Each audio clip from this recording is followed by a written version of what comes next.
Hi. Hi, everybody. Let me know if you're here. Let me know what the vibe is. I'm getting everything set up on my end. Let me know if you can hear okay. And yeah, I'm just gonna make sure I can see you guys.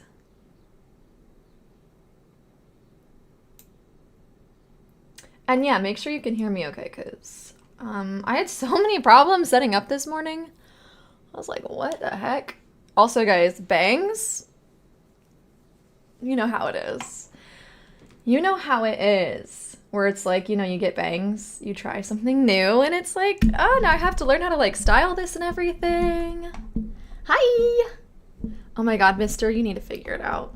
Like, these cats have absolutely been too much today, and just with like the new desk setup, they're like obsessed with it, and I love that for them, but it's like so stressful. They just keep jumping up here and stepping on everything. I'm like, come on guys, let's not step on everything, okay? Yay! How are you guys? Let me know in the chat. How are you guys? And yeah, what's new with you? What's the vibe? What's new? What's going on? Hi. Have made coffee. I'm drinking a mocha today. As always, I literally don't get anything else. So I'm having a mocha. Let me know if you guys are having a bevy of the day. Hi everybody, you like it? Thanks. I literally cut my bangs on the eclipse, which is like such a funny... It's just like the eclipse, and I was like, I'm feeling bangs, so I just cut my bangs, and I feel like it's just so, oh my god, I don't know. I'm like, how do I make it look like I don't just like have a bowl cut? I was using Sabrina Carpenter as a kind of like image, like an icon for this, because I think her hair is gorgeous, and I think that like her bangs are so cute. I'm just like, is it giving Sabrina Carpenter? I don't know. Also, like, have you guys seen Practical Magic? The movie Practical Magic. It has Sandra Bullock and Nicole Kidman in it. And I think Nicole Kidman in that movie is, like, also hair goals. And so that's kind of what I was going for in hair things. Just tea today? That's cool. Love that for you.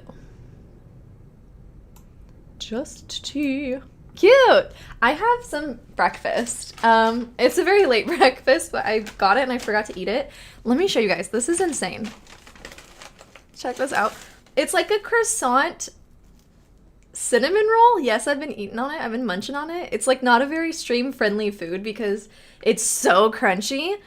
And also, you see all the little sugar pieces like falling actively. It's just like very messy. You think I look like her? Thank you.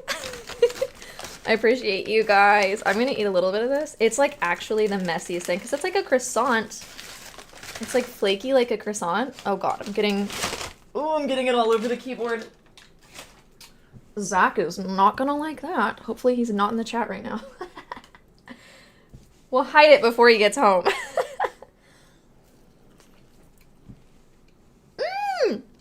You think so? You think like I look like Nicole Kidman from Practical Magic? That's the goal! That's literally the goal. Oh my god. Thanks. This croissant thing is so good though. It's just like very messy. Cool. So I'm gonna tell you guys about my life. One thing about streaming and podcasting, this is so Aries. I like it because I can just talk. And I like not having like sometimes a topic. Like I like that I can just talk and you guys listen and respond. And I think that's great. So I really like I like that. Sounds so stupid. But yeah, I like that. So I'm gonna tell you guys about my life. The coffee and the Ritalin are both kicking in at the same time. I'm gonna try to get chat over here so I can see you guys a little better. Cool. Okay. Ooh, new crystals yesterday, onyx, obsidian, and blue lace agate. I love those all. Those are all so great and beautiful crystals. I love blue lace agate, and I love, like, I keep some by my window, and it's technically blue storm agate, and I'm not sure, like, the difference because I feel like there's sometimes just a lot of names for the same crystal. And I keep it by my window so that maybe I can manifest some storms. One second.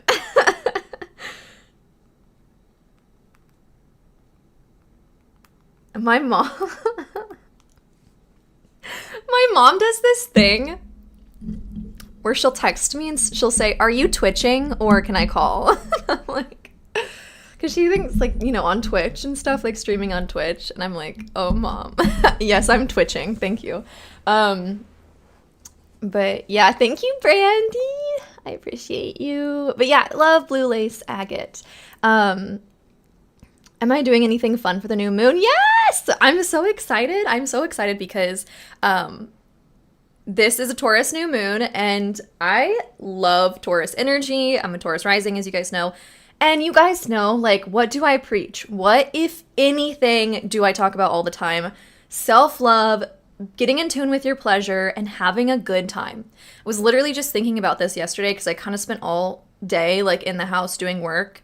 And I was like, I need to realign with, like, my purpose here on Earth because I just need to bring in some pleasure today. So I did a nice little witchy thing, and then I made spaghetti and meatballs, which was really fun because that's, like, one of my favorite meals. So that was really nice. But all that to say, yes, so the Taurus new moon is all about pleasure and inviting more of that into your life. Glamour magic is great. Self-love magic, because the new moon is going to be exact on Friday too, which is obviously Venus/Freya's day. So, what am I doing? I don't know if I have any plans. I want to take a ritual bath because it is so embarrassing. The last time I took a ritual bath was so long ago, and it makes me so sad. One of my best friends, Christian, she always texts me and she's like, taking a little bath, and I'm like, oh my God, I need to make time for that because it's just like, it's so good. It's so cozy, and so I think I might do that tomorrow. And I already colored my roots, so my hair is good. Usually I do that on the new moon. But yeah, I think I'm just going to try to, like, have a day of pleasure and fun and maybe, like, a little spa day. This whole week I've been doing spa day. Your comfort food is also spaghetti and meatballs. I love that. I love spaghetti so much, and I'm technically allergic to tomatoes, which is so sad. So it's like a special time, like a Papa Zero attack. And I'm like, let's go. Because it's so good. Like, pizza and spaghetti and meatballs are my favorite. So yeah, I'm excited. So yeah, I'm trying out some new, thank you guys for all the hair compliments. I'm getting used to it, and I keep looking at myself in the viewfinder and being like, oh, it's doing things now. But I am trying out a new eyeliner today. A new eyeliner. I got a new eyebrow mousse, an eyeliner, and mascara. I am wearing falsies though, so don't let that fool you. But I can't even remember the brand. I'll post it on my Instagram. I'm trying it out. They sent it to me for free, and so I'm like, I'll try it. It's interesting, the makeup products, they're not paying me to say anything, so this is all me. I don't even have to talk about it, but they did send it to me. It's like the mascara, I don't know if you guys have tried this. The mascara is tubing, so basically it, like, dries as a tube around your lashes. So you don't even need makeup remover to take it off. You just kind of, like, use water. And I use like microfiber towels, and I never use makeup remover. It's so weird. I don't know. It just comes off for me. Sometimes I'll use, like, an oil or whatever. But yeah, I'm interested. And the liner said it was really good for watery eyes, and you guys know I have watery eyes, so we'll see how it goes. I'm interested. I am interested. Also 11:11. Oh, it's 11:12 now.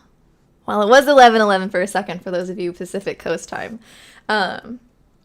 You guys, tomorrow is the day that I announce my big secret project.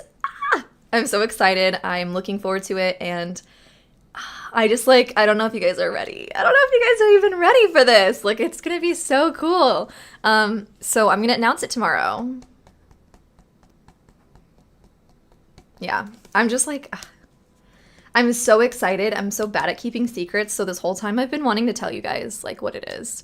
And I'm just excited. I'm excited for you guys to see it, to experience this. And yeah, you guys can guess in the comments, but I'm not answering any of them. I'm not gonna like say yes or no because at this point I am unable to, yeah, I'm not gonna be able to like have a straight face. So I'm gonna laugh, and I don't want anyone to, I don't know, if you guys guess it right, then I'm like, I don't know what I'm gonna say.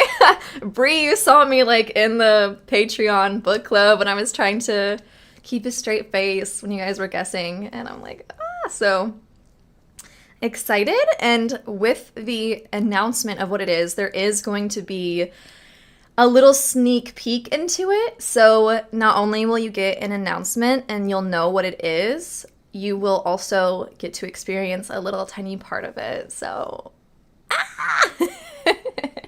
I'm excited.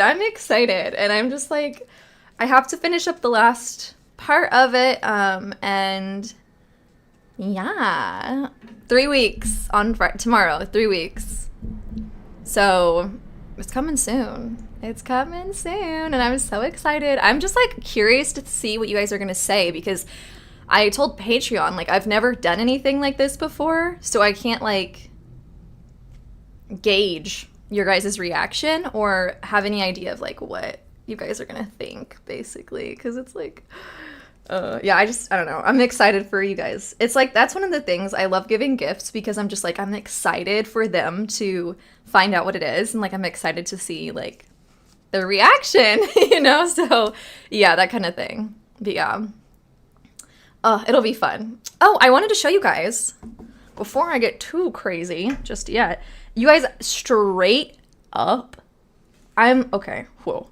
Yes, Ritalin is kicking in, and the coffee's kicking in. 2 things.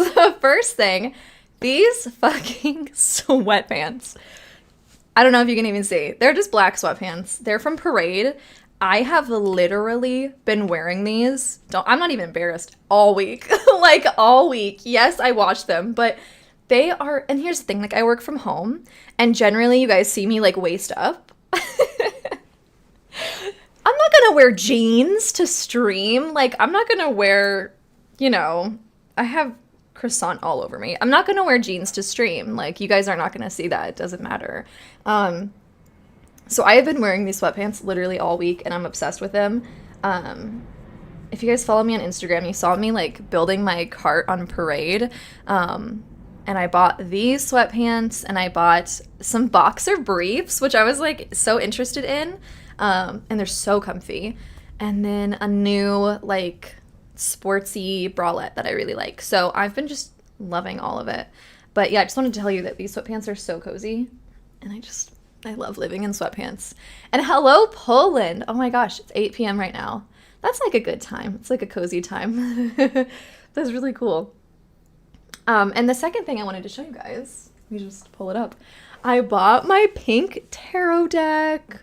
I know you guys were, I think it was on here that I talked about wanting a pink tarot deck to get for just work. And of course I'm going to use it too, but like I just wanted one that I felt like really fit the brand, and look how perfect this is.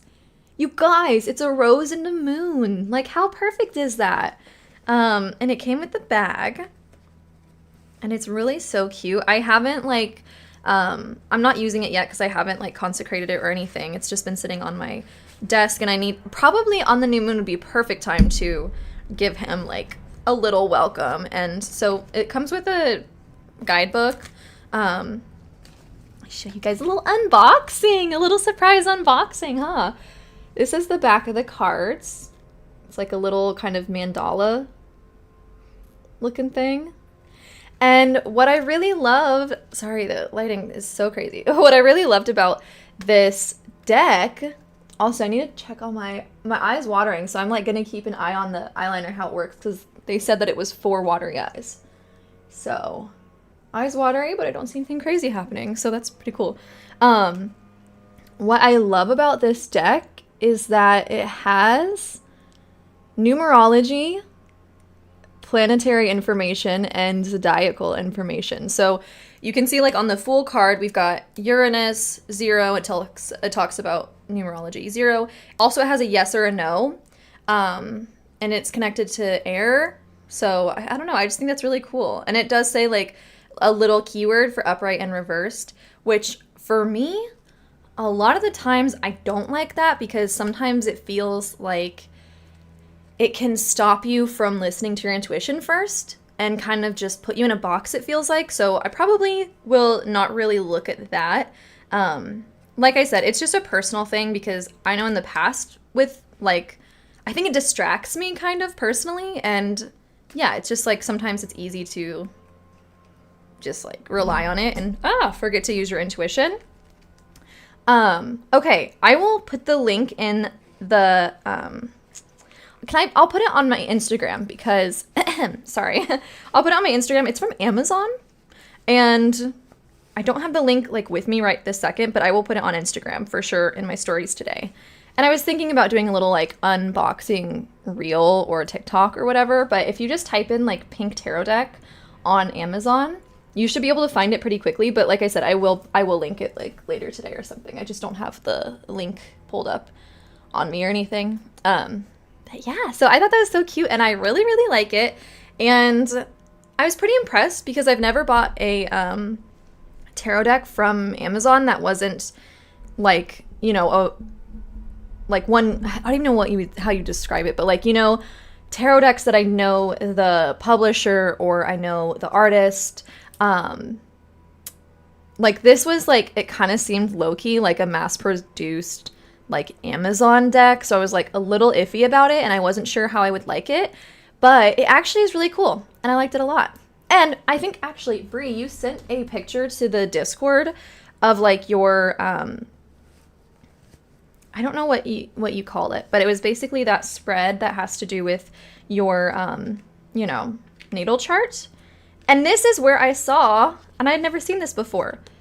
Look at this. This looks like an insane spread, but what I think this is like, if you want to use tarot for predicting a specific time that something is going to happen, it actually tells you where kind of like they place the tarot cards in this like in this chart.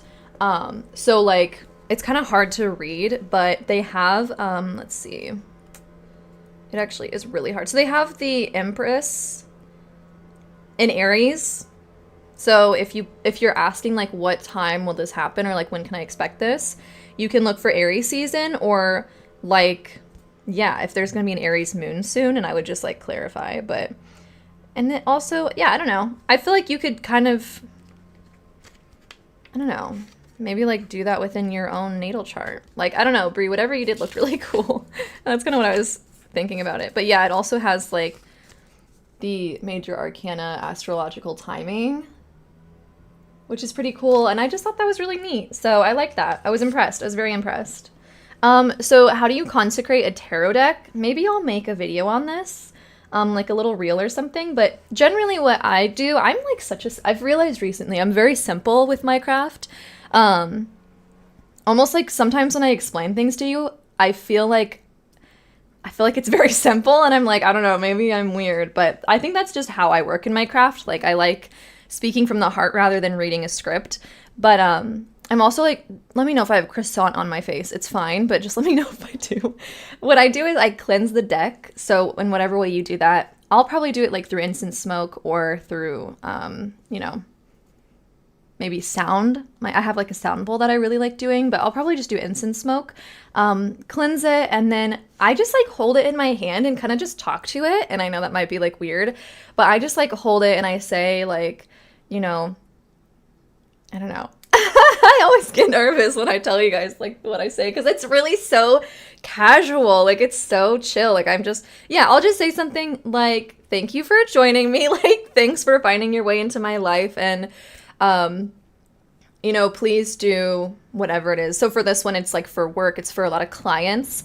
So I'll explain the deck, like what I want it to do, what its job is, you know, kind of like you're God and you're telling a human like what their job on earth is, like kind of that energy, like just explaining to the deck like this is the vibe, this is what I'd like you to do, please just like be a great beacon of light, which again that like sounds a little silly for me, but yeah, I kind of just ramble to it and just tell it what I want it to do. I like to use visualization and just to overall set a really good vibe, like set a really good scene for that sort of consecration. I have in my book of shadows like an actual written out ritual for like consecration, and I think I've done it like once before, but it just like, I don't know, it didn't feel as personal and like the energy wasn't there. So I just like to kind of talk with it. And then of course I'll like protect it. So in the same way that you'll cast a circle or you'll do like a protection bubble for yourself, do that for the tarot card as well.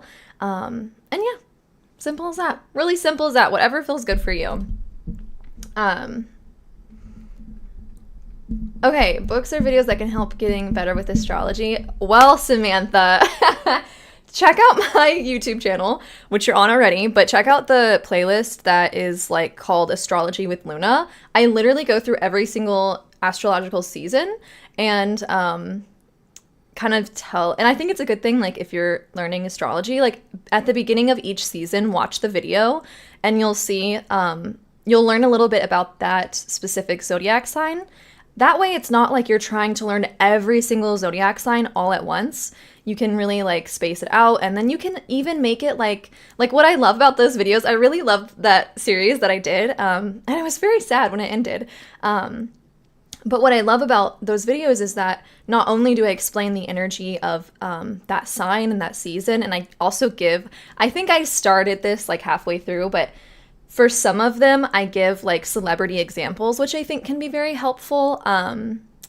But also I give you activities that you can do to connect to that energy. And I kind of guide you through how to find that energy within your chart.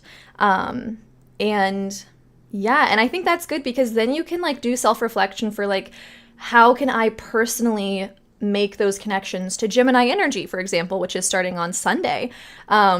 You know, how does that connect to me? And I think that helps too. By making those personal connections, you like learn a lot quicker rather than trying to think of these like weird abstract ideas of like Gemini is social and like witty and et cetera, et cetera, et cetera. You know, you can figure out like, okay. And also I think asking, this might be weird for you, but like I ask every single person I know what their sign is. And I've been doing this for the past like 5 years, more than that actually, now that I'm thinking about it. Funny story, I'm just going to tell you the story really quick because it's so silly. I don't think you guys know the story about how I met my husband, and that's a story for another day. It's very funny. But long story short, I met him through a friend who also knew him, and I like hadn't formally met him yet. Like I had seen him, but he hadn't seen me. And I was telling my friend like, oh my God, like you should give him my number. Like he's so cute. And my friend like gave me his name and I looked him up like on social media, and this is so stalkery. But what I would do is like I would go to, you know, their anybody who I was like meeting, I would go to their social media and I would look at when their birthday is, because then I could know like how to relate to them and like how to treat them in a way that, you know, will amp them up. And so I literally looked up my husband, who I didn't know at the time. I looked up him on social media and I saw his birthday and I was like, oh my God, he's a Leo. I've got this in the bag. Because I literally just dated a Leo right before him, and I had learned very quickly, like, simple. I'm not even saying this to be like, but Leos love me, and it's just a Leo Aries thing. Because Aries, you guys know this because you guys know me, like Aries love hyping up their friends and the people they love. Like I am very complimentary. I love complimenting people and it's like, I mean it all the time. Like I mean it. Like I'm just a very words of affirmation kind of person. I'm very energetic. I'm very excited. And like, I'm not afraid to like be like, yeah, you're hot, or like, you're awesome, or like, oh my God, you're so good at this. Like it doesn't ever Like, I never feel like there's competition. Like, I just want to hype you up as a person if I like you. And even if I don't like you. And so because of that, like, Aries and Leos, there's such a good match. And so I was like, oh, this is meant to be. And alas it was. But when you remember, like, people you know really well already, and then you find out their sign, then you can be like, oh, I see how this plays out. For example, one of my best friends at the club was a Gemini, and it's so funny because she did not like me when I first started, and I love her. Like, I love her. It doesn't, like, upset me at all that she didn't like me. She's, like, very, like, hard ass and, like, very, like, ooh, like, and she was, like, a badass. Like, she was a badass, and everyone was scared of her. But, of course, me, I'm, like, a little anime character, and I'm like, oh, my God, I'm so excited to meet you. Like, you're so cool. Oh, my God, I love your moves. Like, you're such a good dancer. And she's just like, who is this woman? Like, and then our relationship developed, and Geminis and Aries are actually a great pair. And for the longest time, I was like, I know she doesn't like me, but I don't even care because she's so cool.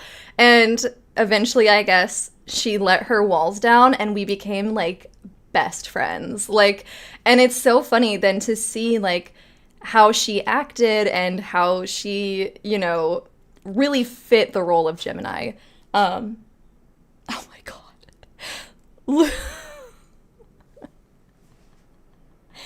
Lucy is laying on my typewriter and actually... Lucy, stop. She's actually typing things on my typewriter. It's on the floor right now because we moved a bunch of stuff, but I was just like, what is that sound? It was the typewriter. But anyway, oh my God, all that to say, like, having those personal connections is so important, like so important, because then it just helps you to make your own keywords for the signs, if that makes sense. Oh my God, I'm in a rambling mood today. Okay, I'm gonna read your guys' messages. Okay. And so yeah, check out my astrology playlist, and I actually, tomorrow there's gonna be a new YouTube video up, and it's all about my entire witchy and spiritual book collection. And so I would say almost all the astrology books that I show in there I highly recommend. There are some astrology books that I have that I like wouldn't recommend, but Write Your Own Horoscope, I talk about that all the time. That's a great book, Write Your Own Horoscope, by Jane Struthers. So check that one out, and I think that would be really good. And also just, like, seriously, just, like, watching content creators and, yeah. Because, I mean, you can get so many free astrology resources online with videos and stuff, and it just is going to take a while. Like, I've literally been doing astrology since I was, like, a teenager, and, you know, I only professionally have been doing it for, like, 5 years, but it takes a long time. It takes a really long time. Okay, how do you protect yourself when reading tarot for others? I recently started to do this more, but I've noticed I get so drained afterwards. Oh my God, Heather. Well, thank you so much for asking this, because this is such a real thing, and especially, like, I mean, being somebody who is interested in reading tarot, like, that kind of already shows that you are a very empathetic person, and, like, you have those psychic abilities. I think everybody here, like, if you're on this side of YouTube, like, you're probably a very, very much an empath, or, you know, can really pick up on people's energies. So we're already predisposed to picking up so much energy from other people, and that's really draining. And when you're reading cards for people, yeah, absolutely. That is so prevalent of an issue, and it's not talked about a whole lot. So I still struggle with this, and I'm not the best at this anyways, but I would say, so usually what I do when I'm doing readings for other people is, like, before the reading, I have, like, 5 to 10 minutes of time where I am just casting a circle around us, and that's really beneficial, because if you don't do that, then you're picking up all of their excess energy, like, from work and other things, their relationships, etc., and you're not, you know, it's like okay, this is a weird example, but it's like you're going under a big blanket together and you're having, like, a girl's time. Like, nothing else matters except for what's under this blanket, because we're just chilling, and, like, Does that make sense? Whereas if you don't have the blanket, like you're gonna hear people in the other room, like that's a weird example, but you know what I'm saying? So casting that circle, just literally imagining a protective bubble around you and that person. And it's okay if it's like, if you're not in person with that person, because like I would say, shit, like 90% of my readings are not in person. And I really just imagine like me and my laptop and then like them in their area. So really casting that circle. And I always like to, I cleanse my deck before and after readings, because if you don't, obviously it'll stay with the deck. And one thing that I like to do, I'll just show you with my deck that I have here. These are a couple of ways I've been enjoying cleansing decks. I think her name's Valerie Mesa. I don't remember, but I just saw it on Instagram. She was saying that a way that she cleanses her deck, and she's a Reiki healer. And that I might be thinking of the wrong person, but the person I'm thinking of is a Reiki healer. And she was talking about how she cleansed her deck by like literally fanning it and imagining this energy just like if you were shaking out a towel, like a beach towel, literally just imagining that energy coming off. And I love blowing on my deck. That sounds weird, but just literally like while I'm like shaking it out. People are going to take that wrong, and that's fine. But yeah, so giving it a good cleanse before and after, and then really earthing and grounding. So after a reading, not only like protecting yourself, like wear a protective talisman, cleanse yourself afterwards with sage or whatever it is that you use. But freaking earthing and grounding has been like my go-to, because as a Pisces moon, and I mean, I'm sure a lot of you guys, regardless of your Pisces placements, we're just like very Neptunian. I get stuck up here a lot, and like I get stuck like, then, you know, I'll go out and I'll want to cry because I see an old man and I'm picking up lonely energy from him. And I'm like, oh God, I want to shut off this. And so what I'll do is, instead of connecting to my crown chakra so heavily, which is what you're doing when you're doing tarot readings, is I'll connect back down to my root chakra. So you can go outside, literally just go for a walk and like really feel the earth beneath you. Or a quick meditation I do, it's from Matt Arn's Psychic Witch. And basically it's also like a very common meditation practice where you envision roots going down from your root chakra, roots like a tree, down into the core of the earth. And that's very, very helpful. And then you can send, if you're feeling like, okay, like I'm way too activated right now, you can send that energy back down to the earth to be recycled, and you can grab it next time you need it. But you're just like, right now I don't need that. Like right now I just need to be a human, and I don't want to pick up on Kathy at the coffee shop's dead mother. You know what I'm saying? Like you just kind of want to just cut out of it. Yeah, the fanning technique's so fun. Okay, so you guys asked a lot of questions and I'm like rambling, so I apologize for I don't apologize. I'm working on not apologizing so much for silly things, because I'm giving you guys good answers. So numerology, so my queen, I don't even know. Like, I love numerology, but I don't have any books on it. I have just learned numerology from like watching YouTube videos. The Gem Goddess has a lot of good videos on numerology, and I've just like read articles, but I really don't have any books. Isn't that crazy? It's insane that I don't have a book on numerology. I don't even know. I should count how many books. I think actually I made an Amazon list of all my witchy books, and I think I'm upwards of like 160 or 170 maybe books. Not one numerology book. How insane is that? Also, happy early birthday, Gemini. Brandy, your birthday is the 27th of this month. Oh my gosh. I also am a 27th birthday.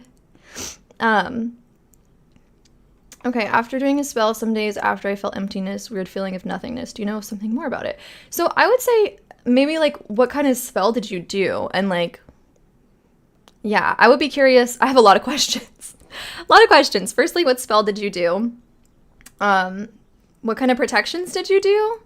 And I mean, your feeling of nothingness could just literally be like completely unrelated to the spell. It could be that you like really drained yourself, or it could just be that like you're maybe just having like a mental health moment, and that's totally fine. And just like giving yourself space to work through it.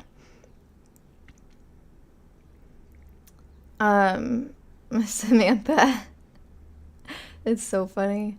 I love not every time, but a lot of times when I ask people their sign, they're like, guess. And I'm like, I just met you. How am I supposed to guess? Maybe I'll guess your ascendant, but I can't guess your sun sign. I literally just met you.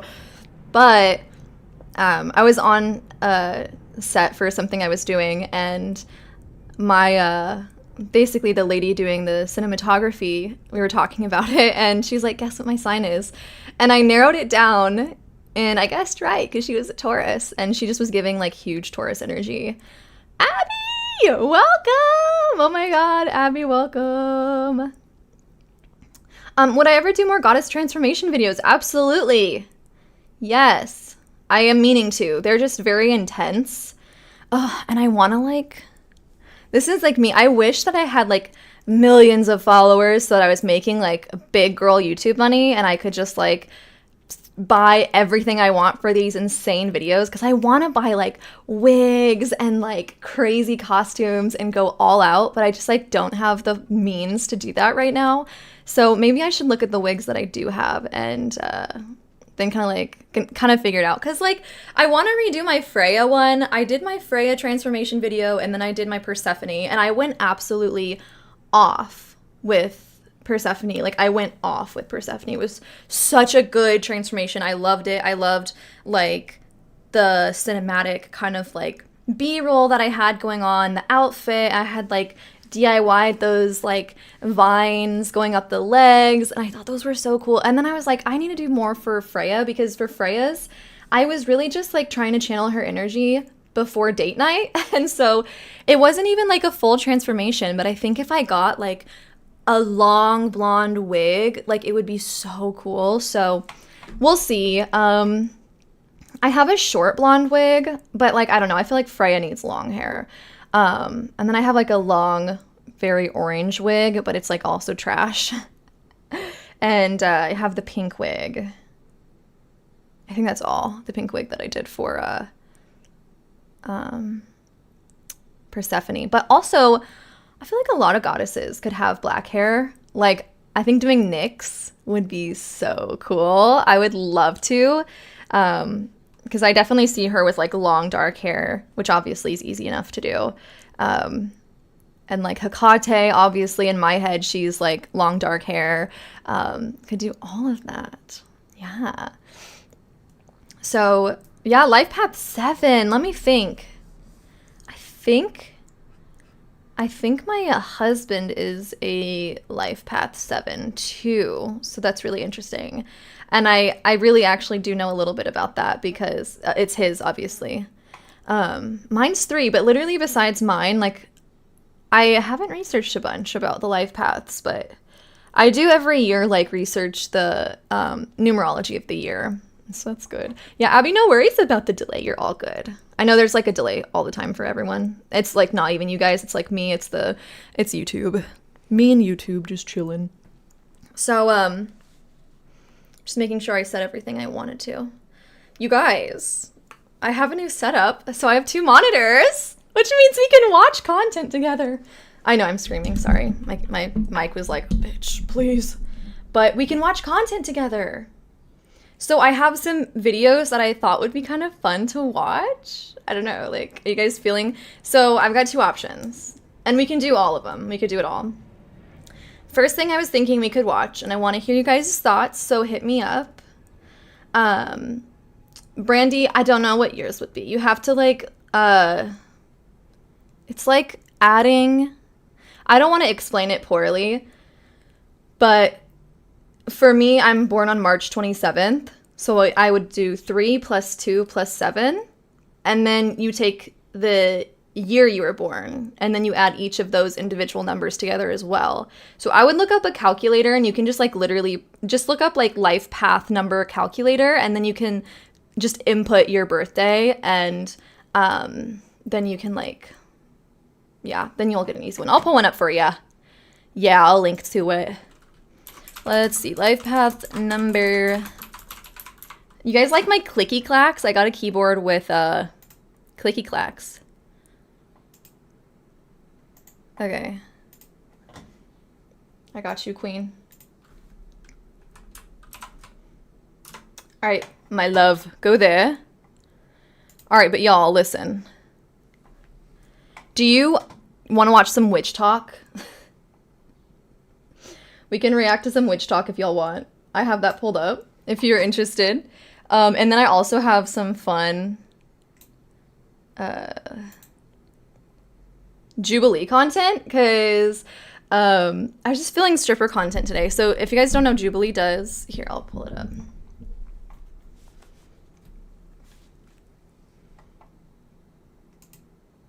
Okay. Love that. And cute. Got you guys up. Cool. So we've got some WitchTok content. Yeah. Anyway, we also have 6 strippers versus 1 fake. And I thought it'd be kind of fun to see, like, I don't know, if we could collectively find the fake one, because, like, yeah, I was a dancer for years. I feel like I could guess it, but I also know that they're probably going to try to, like, throw us off. And then we have, do all strippers think the same? And I think that'd be fun, because then we could talk about, you know, some of the like stereotypes and stuff, because I know a lot of you like pulling this back over here. I know a lot of you guys are also in the industry, and, like, I'm not a dancer anymore, but I do work for Playboy now, and, like, I'm a Playboy bunny. Yeah, I know, how crazy is that? That's new. And so technically still, like, in that kind of industry, which obviously I wouldn't be here if I didn't love it. And so, yeah, I know a lot of you guys are also in the industry, and, like, I know a lot of you guys have learned a lot about it, because, I mean, I think that's something I want to do, is, like, normalize it and, like, yeah, you know, not make it so, like, weird.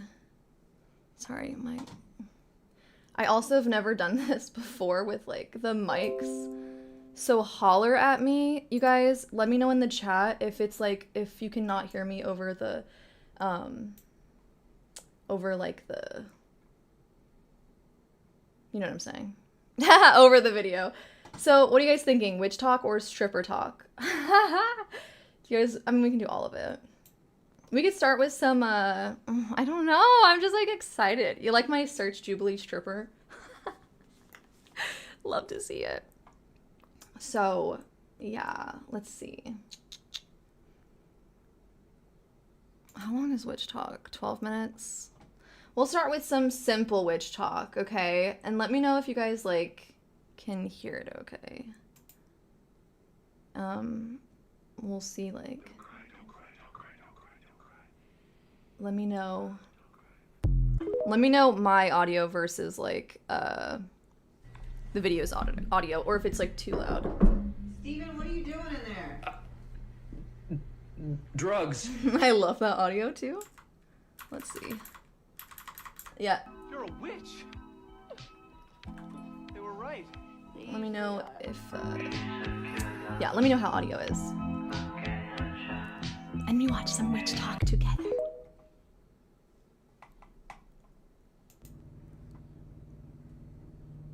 I wouldn't give a shit. Influencing Witchcraft Edition, because there is so much stuff on the market that I promise you don't need. Number 1, aesthetically pleasing journals. Man. They're pretty and I know they're tempting, Nah. but you don't need. I get, okay, no, wait. I just want to say my first thing. Yeah, you don't need it, but, like, get it. Like 15 of them. You just write things down on, like, Google Drive or your notes app, and then. Wait, this person is not neurodivergent for sure. I mean, it's fine. I'm not coming for their opinion. I have never met one neurodivergent witch who didn't have 15 beautiful journals. You know what I'm saying? Like, it feels like a part of it. Like, it feels like it has to happen. You can't be a neurodivergent witch and have a Google Doc. Can you imagine, like, a Google Drive? And I love that, because that's, like, so... I used Notion, and I started to, like, use the planner on there, because it's, like, nice to have everything together. I can't imagine like not having journals though and just using like Google Drive or something. That seems insane. Do you guys agree with me? Am I crazy? Because that seems insane. Get a Google Doc? My queen. Important stuff can go into one pretty journal. Number 2. Like, I love the idea, though. I love the idea. Ooh. Any books by Scott Cunningham or Ray Buckland. There are so many better books out there written by better authors. Just don't even bother. Tea. Number 3, tarot decks. You know how many tarot decks I have? 19. You know how many I use regularly? 1. Okay, Sometimes listen. 2. They're not wrong. They're not wrong. They're not wrong. But I don't think this person's neurodivergent. And listen, y'all. I use so many decks, actually. Way more than 2. Because they all have like different uses. I also am a professional tarot reader, so that sways my opinion for sure. But I don't know. I feel like they're taking the fun out of it. You don't need like a million of them. Find 1 or 2 that you really connect with and then stop buying them. Number 4 is crystals. Again. Wait. Oh my god. I don't mean to be pausing. We're a minute into this. Brie, use Google Drive all the time. Let's see. I love that. And I mean, like, I think that's so smart having Google Drive, like, do that. I actually just found out about the Control F function, and I think that's really cool. Thank you, and shout out, what's up? I'm not sure how to say your name, but hello. I love the idea of using a Google Drive, and like it's so, environmentally friendly, but I just could never. I don't know. Also, I do something I learned like in theater school was when you write things down, you remember them a lot better, especially if you do it right before bed because of the brainwaves that you're in. So I would always like write down my monologues like a million times right before bed. And so I think that it's helpful for remembering things. And I just like doing things with my hands. Yeah. I don't know. I love this person's coming for me. You don't need You don't. 700 crystals. Get a few that you really like and then stop buying them. Also, these little itty bitty jars of crystals are adorable and functionally useless. I've had this for like 7 years. That's not and never true. even opened it. That's not true, my love. It's fine. It's fine. You're allowed opinions. I don't agree with this person. Here's the deal. Yeah, crystals you don't need. I mean, you don't need anything. That's the real tea. You don't need anything. You don't need anything, but get the crystals if you want them. I do agree that I have like my go-to like 5 crystals, but those little crystal jars, there actually are uses for them. There are uses for them. What I like doing is like whenever I make like for example, I have like a protection bell and jar that I made for my friend. And you guys on Patreon have seen the video of how I made it. It was a little cork guy. I'm not fitting a whole tumbled tourmaline, or not tourmaline, but like obsidian or tourmaline in there. I need to do little chips. And like my self-love necklaces, those are all rose quartz chips, because if you're doing anything with like small jars, you definitely need chips. You definitely can use those. And yeah, if you're making candles, like if you make any sort of aromatherapy, like sprays and stuff, you want little chips. So while I agree with this person that you absolutely don't need those things, if you're a crafty person and you like to do your own spell jars, or like make your own aromatherapy things, or like, I don't even know what the word would be, like, sprays, oils, things like that, then yeah, you actually will probably enjoy, like, yeah. I totally believe you about the Google Docs. I think that is a great idea. It's just, I've so tried that before. I have a lot of like Excel sheets of my crystals and like Google Docs of my Book of Shadows, and I made it like a really cool, like kind of a like old papyrus color. But it's just like, yeah. So cool. Thank you. Cool. Number 5 is anything that can be categorized as altar decor. Don't decorate your altar with useless crap just to fill up the space. Don't get sucked in by pretty Pinterest altars. This person would hate me, guys. Ah! So funny. This person would not like me.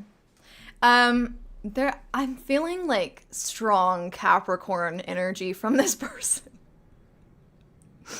I'm definitely feeling strong Capricorn energy from this person. Also, a hella decor in this person's house for not enjoying useless decor. But, yeah, maybe if they were like a Venus rising, they would enjoy decor. And I don't think decor is useless. I think that is like a very interesting take. And I feel like that's fine. Like, that's their opinion. Like, that doesn't do anything for them. But, like, if you're someone who does art magic, then seemingly useless cute decor would actually matter a lot. And, like, yeah.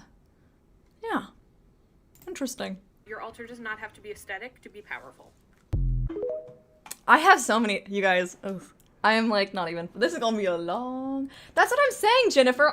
It'd be fine. It'd be fine. They would just probably think I'm, and I think that's a big thing too. Like, I don't think I'm super like. I'm kind of a. I don't know. I'm kind of a loner, I guess. And the friends that I do have in the witchy sphere are very Venusian, like Gabriella Herstick, Gabriella Rosales, like all people who, as witches, find a lot of power within the aesthetics. And I think there are a lot of people in the witchy community who are kind of almost like repulsed by that. And I think that it kind of comes, and here's going to be a hot take. I'm not saying this person is this or whatever, because I literally don't know them. But I am saying there is a sort of like, within our society as a whole, but also within the witchy community, I think what it is an internalized misogyny where it's like we attribute feminine and girly things to women, obviously, because we have weird gender roles in our society. And then we think those things discredit somebody's authority or discredit somebody's intelligence. And it makes them like, I don't know, like ignorant and like silly. And like, they're just like, you know, kind of like infantilize them. And I think that is very interesting and something I've seen a lot where it's like, I was reading one of the reviews for Gabriella Herstick's Inner Witch book, and someone was like going in on how she talks about the fashion chakra, which is obviously a term that she coined, and like talking about like glamour magic and fashion magic and stuff like that. And they were saying like how vapid it is and like how, and I was just like, it's okay, you just like have a different experience, but like don't come for other people. But I do think it is like an internalized misogyny and like just general sexism, because we do attribute those things to like women, which obviously is like gender roles, and I don't agree with that. But I do think, yeah, like why is it, like I think if you're somebody who also thinks, oh, girly things and cute things and aesthetic things like discredit somebody's intelligence and authority, maybe ask yourself like why you feel that. And like, yeah, I mean, I think it's just a conversation to have. And I think that a lot of people have, because of the way I talk, like I'm just a girly girl. I'm just vibing. Like I'm just having fun. I'm not somebody who is consciously filtering the way I say things to make sure that I'm like coming off any certain way, truly. Like I'm just straight up vibing and talking. And so a lot of people like have always my whole life been like, oh, well, she's dumb. Like she's just like doesn't know what she's talking about or whatever. And it's like, no, I don't feel that need to like, you know, prove I'm intelligent by using big words and making sure that I'm like filtering how I'm speaking. It's like, I'm just talking. Like I'm not gonna, and that's very Aries Mercury of me, but I'm not gonna like filter how I speak.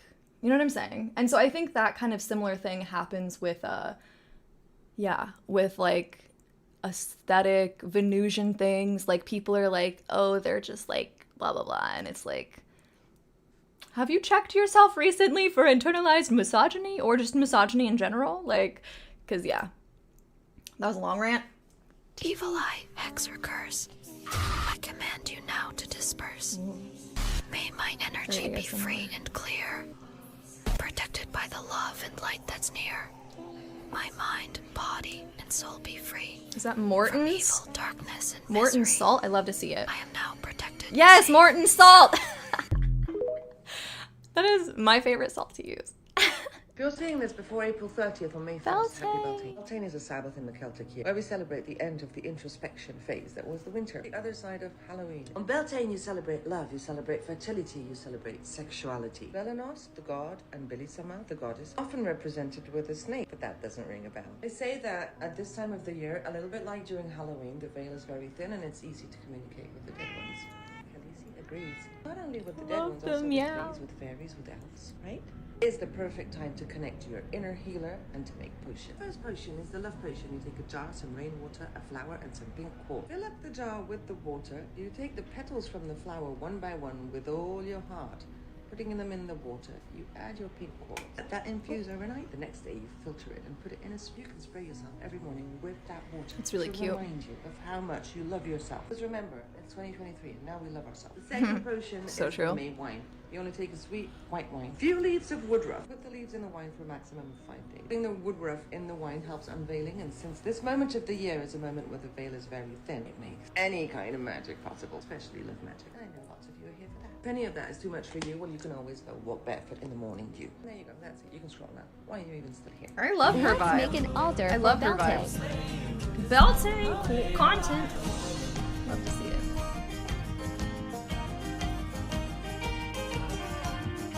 It's really cute.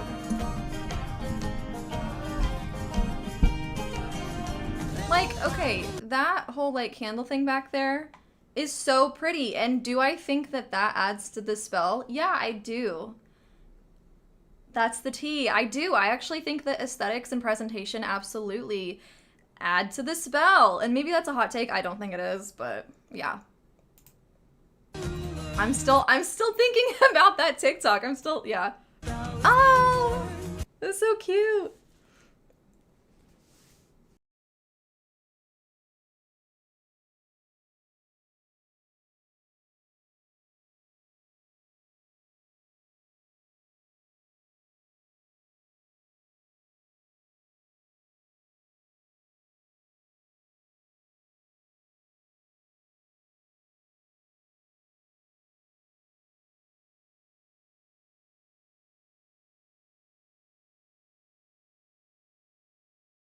I like that.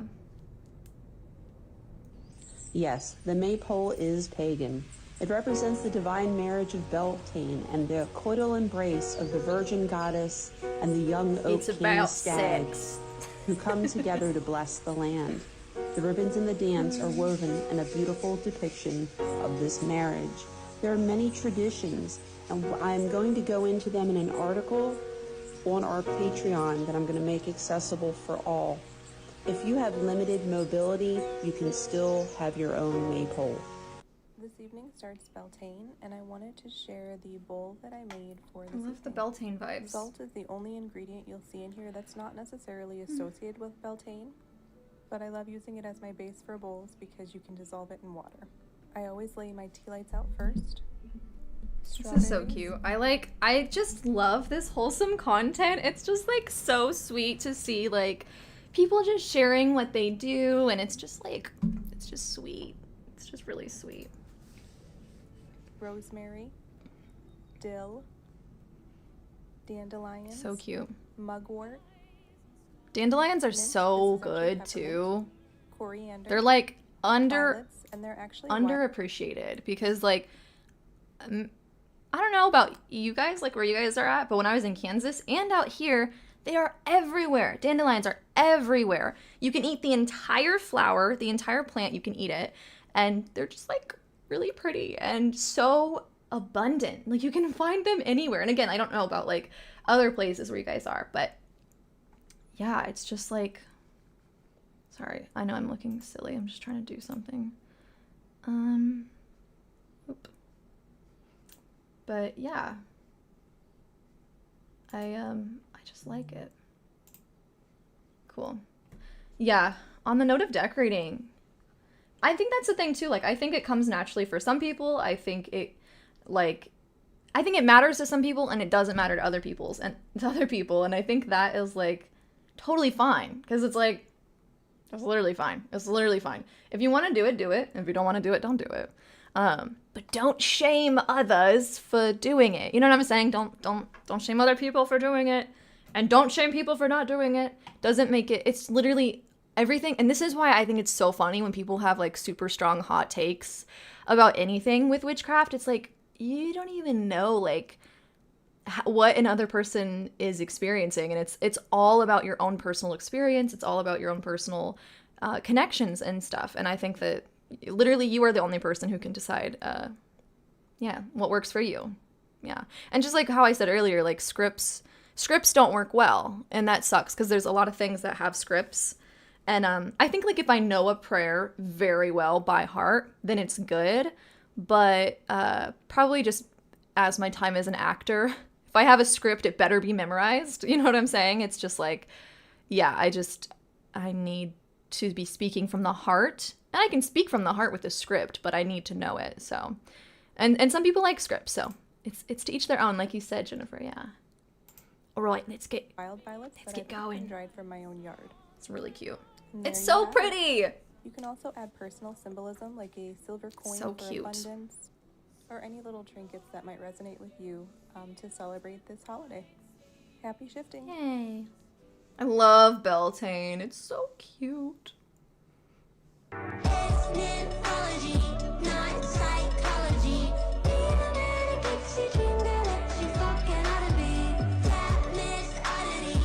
Hot take. You're feeling kind of that's- disconnected from your witchy practice. So yeah, that's a hot take, you guys. It's not that hot. I mean, it is a take. I don't love the Wicca hate that I see. It just feels like we can recognize that, like, yeah, Gerald Gardner did appropriate a lot of shit. But I don't think, like, we should come for people's religions like Wicca. Because I think there's a lot of Wiccans who are just, like, good folks and just, they resonate with the Wheel of the Year and stuff like that. But there's a lot of Wicca hate, and I just, like, I don't vibe with it. I don't vibe with Wicca hate, y'all. I don't think it's good. But we can say Gerald Gardner was a literal white man in the 50s and 60s. Like, yeah, he did bad shit. We don't like that. But people can still enjoy Wicca if it is what speaks to them. Personally, that's my own take. Maybe someday I will think differently, but yeah. Yeah. What should you do? Don't worry, I'm here to help. I have tips for you. Number 1 is to give yourself a hug and remind yourself that this is totally I love normal. their Vibes setup. fluctuate, This is the life same fluctuates, person. and you're not a Wait, bad this practitioner. is the person. I noticed their handle because I thought it was really funny. They were like, don't do decor, dude. Don't do useless decor. And I'm not going to say any of their decor is useless. But you're using all of that? You said don't have 700 crystals? My dude. What are you doing? Oh, that's a lot of stuff. I mean, if they use all that, good for them. That would overwhelm me. Have a hard time believing none of that is just like decor. But I like them. They probably wouldn't like me, but that's fine because I like their energy and yeah. For not really feeling it right now. So what should you do when you get out of the groove and want to get back in it? Really, there's a ton of options. First one is my favorite, and it's to rearrange your space a little bit. Make some changes to your space. It's a small thing, but trust me, it helps. You can also do a little bit of research. Personally, I like to go way back to the basics and remind myself why I fell in love with witchcraft. Lucy is typing on the typewriter because she's laying on it, so if you hear any weird noise. Lou! It's an antique. Another fun and easy option is doing some arts and crafts. True. I made this giant Thyrsus for Dionysus. Oh, where you can do Dionysus. Paintings, drawings, writing, whatever feels right to you. If you're feeling motivated to do spell work, try out some new ingredients. Something that you haven't used in your practice before but interests you. Or you can indulge in some cheesy witchy media because it's fun. And it's I aesthetic. do super agree with that. Like, I feel like when I'm feeling out of it, like watching witchy YouTube videos or like cute movies, like it is really fun and it's just nice because it's like sometimes it's like hanging out with witchy friends. We love it. Doing stuff like the craft or practical magic always gives me the good vibes. Or super simply, go outside. Hang out with a tree that you like or sit next to a river. But most importantly, remember that your path doesn't have to be linear. It's completely okay to take breaks. True.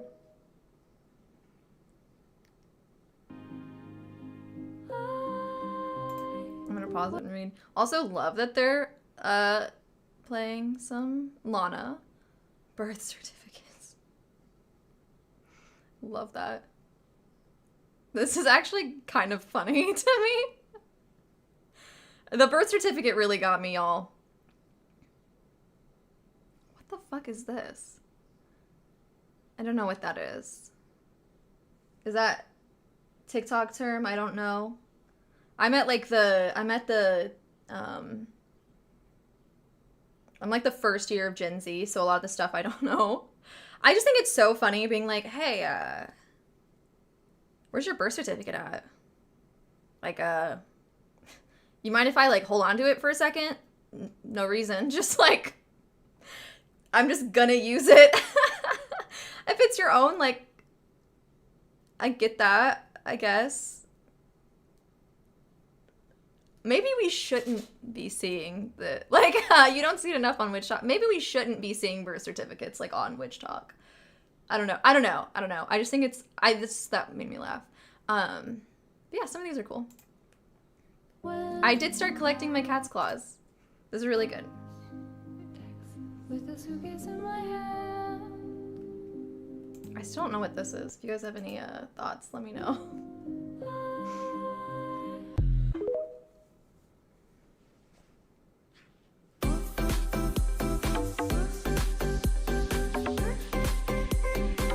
What was that shirt? That is so fucking funny. That is so fucking funny. That shirt is insane. Funny. That's really funny.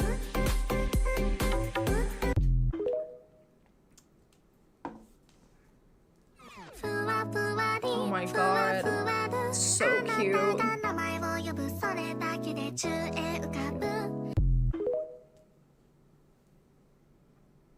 Today's episode of Lazy Witch Bitch. We're gonna do Reflect a Hex, bitch. You need a mirror, you Really need black cute. salt, you need a paper, and you need a name or a date of birth of the person that you think hexed you, and or a little paper that says people with ill intent, or like a sigil. I don't know, figure it out. You got this, I believe in you. I really like this person's vibes. That accidentally hexed yourself, because then it's gonna so be funny. bad. Don't do that. Cover the mirror with the black salt, draw a pentacle in the middle, hold the paper away from you twice, stick it in the mirror, drip candle wax. Make sure to set your intentions by saying this little fucking thing over and over again. Stick the candle on there, let it go down all the way. No, but seriously, make sure you're not hexing yourself here, because this would be like a double hex. Okay, bye! I really like that, I like that energy. I like that energy a lot. I like people like that.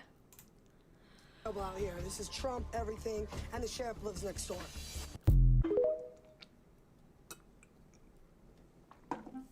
My husband just sent this to me literally yesterday. It's so funny. That's tobacco? Okay. Let's go! That's really bad. Oh my god. Shitty things you can do with moldy herbs. Just fucking getting straight to the point. Patchouli. Patchouli is gonna cause some medical sickness. Patchouli is a cunt. Fucking vervain. This bitch can conjure demons just to cause chaos on your target. Oh, we have baby chamomile. That bitch is gonna fuck up your money. He's gonna put you deep in financial difficulties. I hope they don't like to sleep, because elderberry causes fucking insomnia. And honestly, I wouldn't wish that on my worst enemy, because that's rude. Juniper is gonna weaken the other person's protections. It's a little bit fucked up. All of these are fucked up. Yeah, I like this person's energy. It's really funny. And chaos at the same time, because why not? Fuck it. And for that piece of shit guy on Tinder that you met, you're gonna take a little peppermint, give him a lovely dose of impotency. Rosemary's gonna go into those dreams and fuck shit up to cause nightmares. Also cunty behavior. St. John's wort's gonna be rude and make you feel like you're unwanted, like nobody likes you. And last is willow bark. Willow bark will make you stay alone for the rest of your life. It repels love. I am not responsible for how you use this. Thank you. I think I like when it rains. You told me to go to the light. And what it's like. Ah, I have that deck. Cute. This is the worst. That's really funny. Growing up in Kansas, actually, that never happened. So that's pretty funny.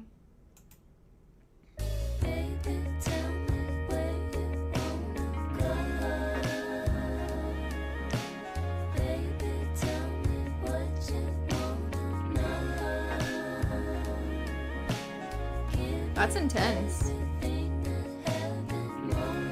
Never put that much thought into the styles, but that is really cool.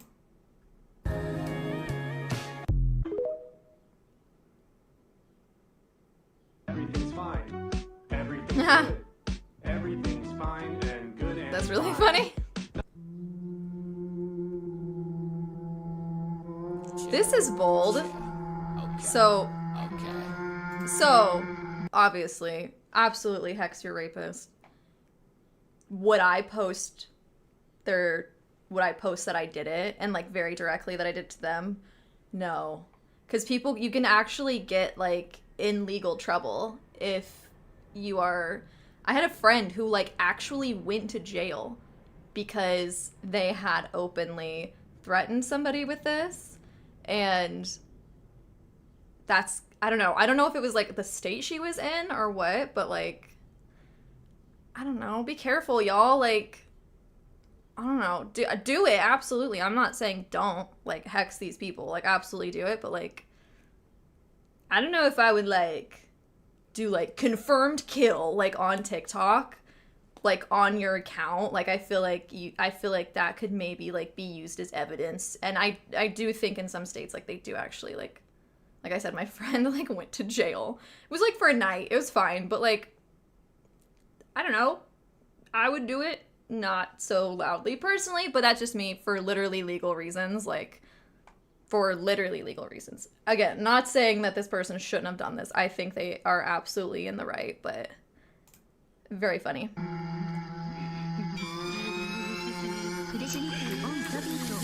Why TikTok so loud?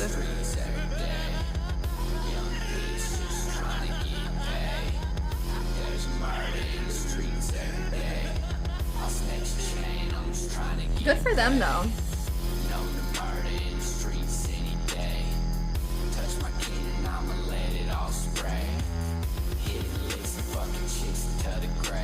Go off.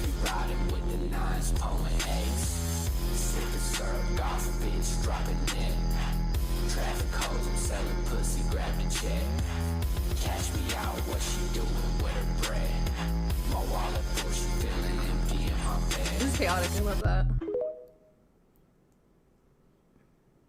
Today we're gonna make a protection thing to hang above our fucking door because I bought a house, but it was built in 1951, and I am not taking any chances here. This is so we're gonna protect the cute. shit out of this place. I already stuck a giant spell jar right in the middle that is currently trapping all the negative energy. We're gonna use That looks this to so put it out the front door, so cute. everyone's bullshit gets left outside. There's selenite and smoky Wait, that's quartz, so baby's pretty. breath, lavender and eucalyptus, and a little moon tarot card charm. With some string on the back. Oh my so I god, can that's hang her so up, cute. And that is it. Of course, this is gonna go along with my little prayer chant thingy-majig. But look at her. She's cute for a 10-minute protection. Good day. I'm Bob the Necromancer, and today we're doing an unboxing. Oh, fuck. Oh, that's fucking funny. Oh, wow. Oh, that's fucking funny. Wow, that's really, really funny. I like that. What do you guys think? I like that. I feel like, I think TikTok is such an unhinged place 90% of the time. And I know, like, most of my audience, you guys are, like, my age and older. So, like, I know we're not, I know a lot of us are not TikTok prime TikTok suspects. But, I think it's funny because it is, like, kind of unhinged and, like, and different. But, yeah, okay. Let's guess the fake stripper. I'm just like so curious if I can like do this. Over 2 years now, and I was able to get matched up with a therapist in like 20. Okay, you guys. Shawty, now you know what this is like. Now I got a big drop top. Oh, it's gonna be on Zoom. We brought together 7 strippers. I am a stripper. I am a stripper. Also, male strippers. I don't know if I can like. a stripper? I am a stripper. I am a stripper. I am a stripper. One is a liar. If the group discovers who the liar is, they'll win a cash prize. If the liar survives, they win the cash prize. This is Odd Man Out. Yeah. All right, guys. Get your stripper brains on. My strategy is to kind of find the person who's using stereotypes, what people assume about strippers. Since I'm very in this industry and a bookworm about it and know how this works, I know what kind of question to ask. Just to not be quiet, because I can be quiet, and you know, people might think that's sex. We're gonna start out nice and slow, as if, you know, warming up, about to get onto the stage. Then obviously, I'm gonna throw some of the heater questions in. So how old were y'all when y'all started? 26. I was like looking at them. I'm gonna try to like, okay, I'm gonna try to do, I don't know, first impression.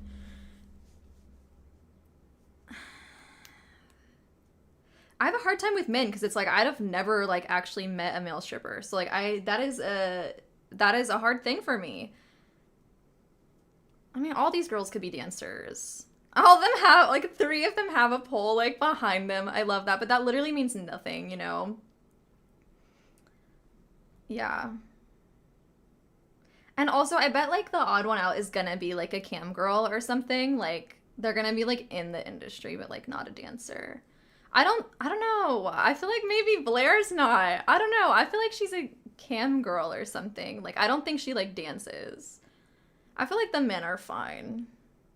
I don't know, guys. I'm guessing Blair, first off, like, first impression. That's what I'm saying. That's what I'm saying. Like, I don't think it's Blair. Like, I feel like, yeah, we'll see. I'm 29. I had just turned 19. I was 21. 23. 21. I was 21. I have to ask, are you guys touching? Like, is your clubs like full touching, or like where can the patron Okay, touch so you she guys? knows. Guys, she knows. She knows that not all clubs allow touching. Allow females to touch. Of course, you female are pretty crazy. Nothing but scratch marks and stuff. That's not my favorite. I live in Salt Lake City. When I worked at the club. You guys think Poppy? I don't know. I don't know. I knew some dancers who gave the same vibes. But she definitely doesn't, like, yeah. I don't know. I could maybe see that. Yeah. City, so it's very different here since we're so religious. We have to stay 3 feet away from customers at all times. Yeah. Yeah, because you guys would have like, such a specific. I don't know. That was like specific for Blair. And I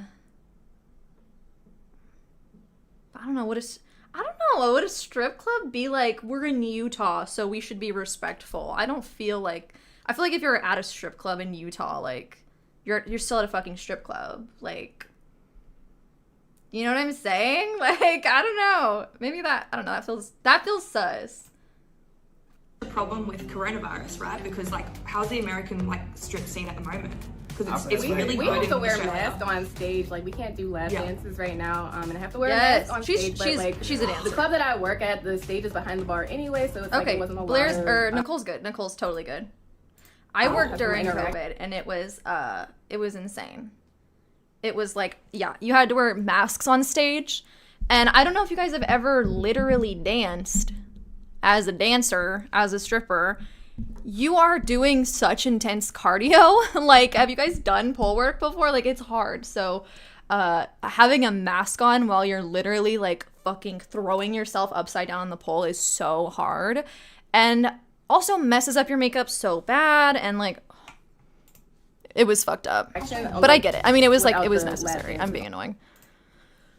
on the floor, but now it's like Okay, no spoilers. But we get, yeah, That that's was an good. intense round. Let's see.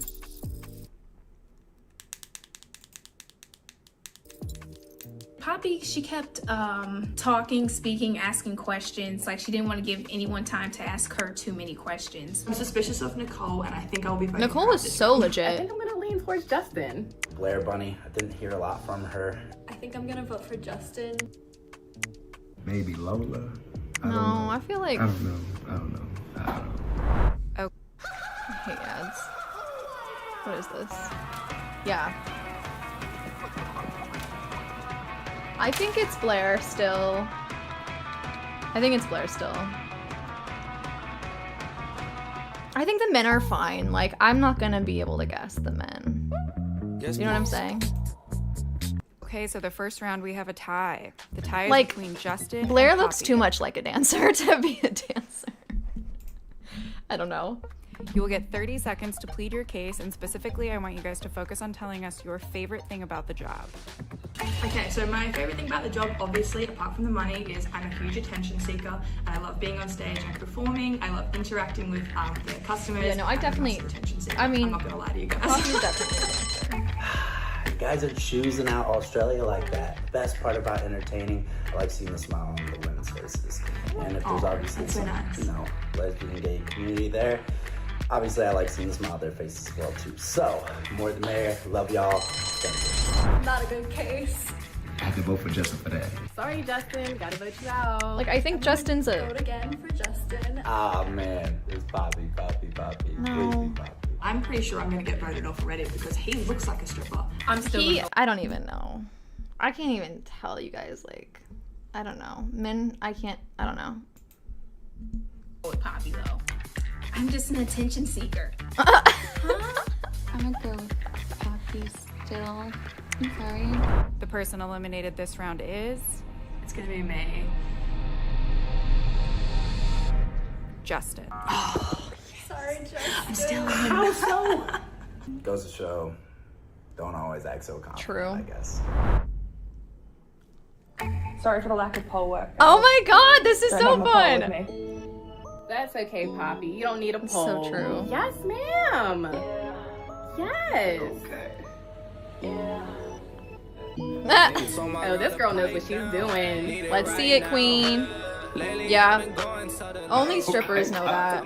Hey. And if you know that, you're not a stripper, you learned it from a stripper. She's good. But at the same time, there's a lot of people who True.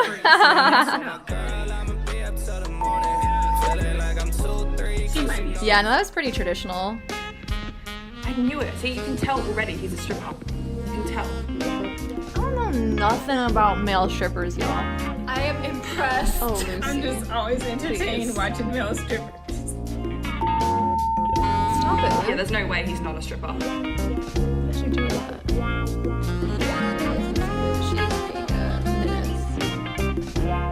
Oh, male strippers make me uncomfortable. Girl, same. That's what Oh I'm my saying. God. It's like so weird. Like, I don't know. I'm just like, I don't know. It's so weird. It's like, I don't know. Male strippers are interesting. Ooh, I got goosebumps. Oh my gosh. It's like a very standard male stripper move.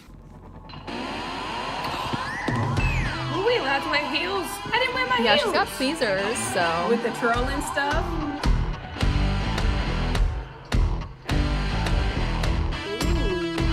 Okay, she's definitely a dancer. What the? This girl's bringing out the tricks, so I gotta come hard with it. I don't know, guys. I think she knows what she's doing. Okay, she did good, but I'm still gonna keep my eye out. No, I don't know, y'all. That was pretty, like, that was, like, legit. The cat! Love her shoes. The cat's like, what the fuck? Okay, Nicole. Heel claps. Oh my god, the cat is like, what the fuck is happening? Sound like maybe pole instructor. I'm about to no cap for real. Remember we came from the dark for real. I don't know, I mean, Nicole and Blair both did really good. I might need a boost. Okay, just give me the loot. I still think it's Nicole, the mole. I think she's a pole instructor. She's a stripper.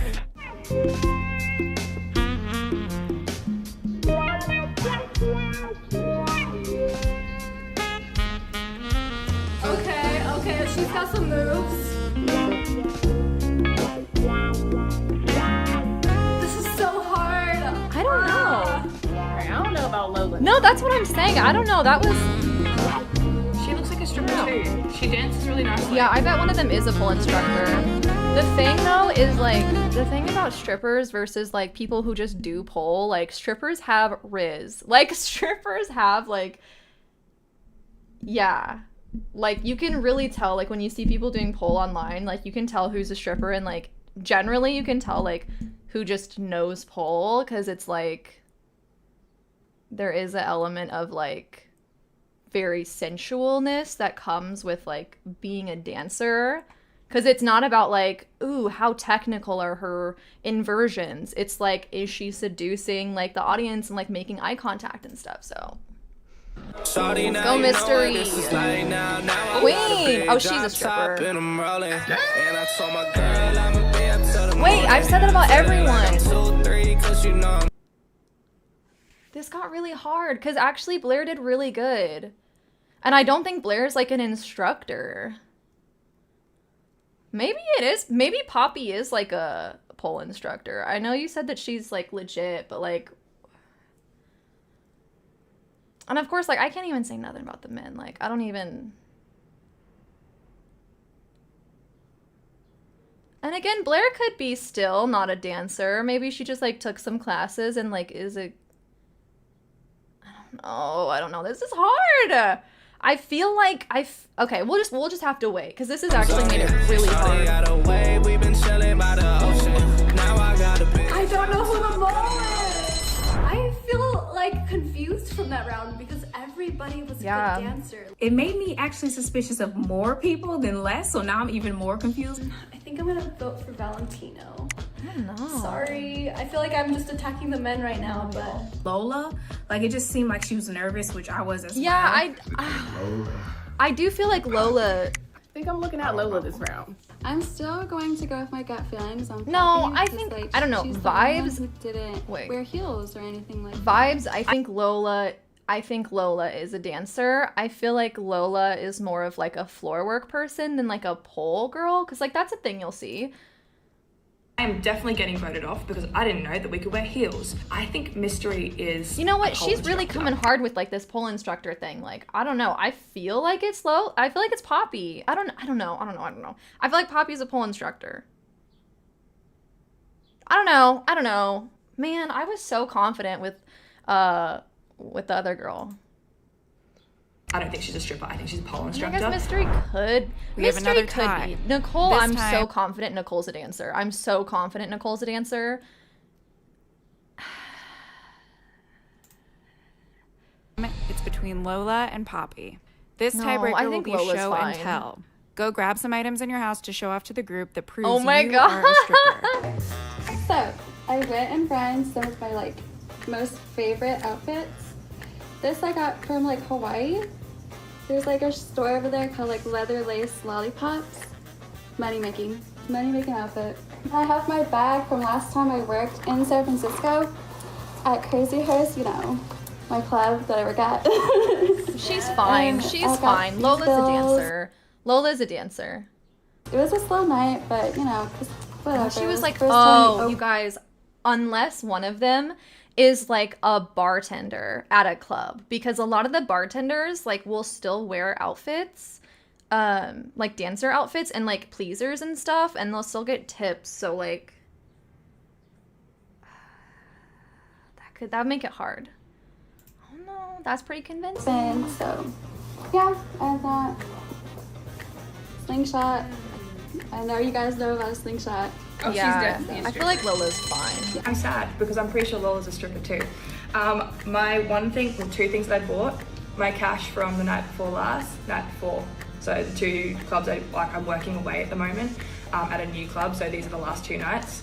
Rubber banded, as you guys know. Listen, I've never met a stripper that actually rubber banded their money. Like, we all like how Lola had it. Just like throw that shit in there. I don't know about you, Poppy. And if you're a stripper, if you know, you know. They are both strippers for sure. But we have to vote one out. And I do have heels. I didn't know we could wear them for the performance, but here's my heels.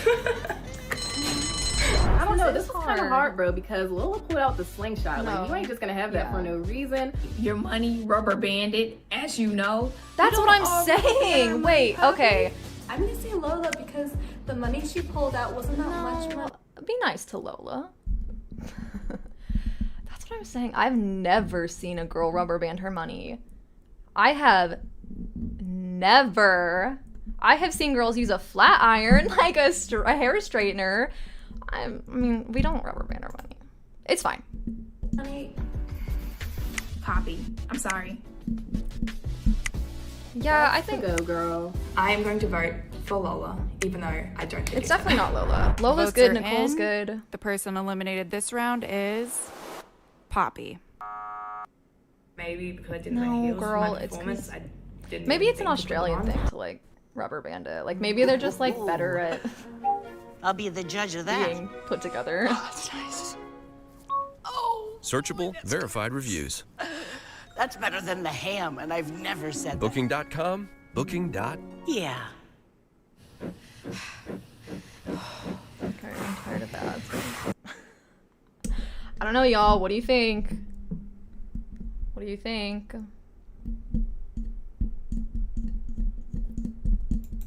Here. I have to pee, guys. So we're gonna take a break. I'll be back and like, I'm just gonna go pee. I'll be right back, alright? So I'll be right back.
Okay, guys, I'm back. What are you thinking? We're almost done. We're almost done with the video. It is really hard.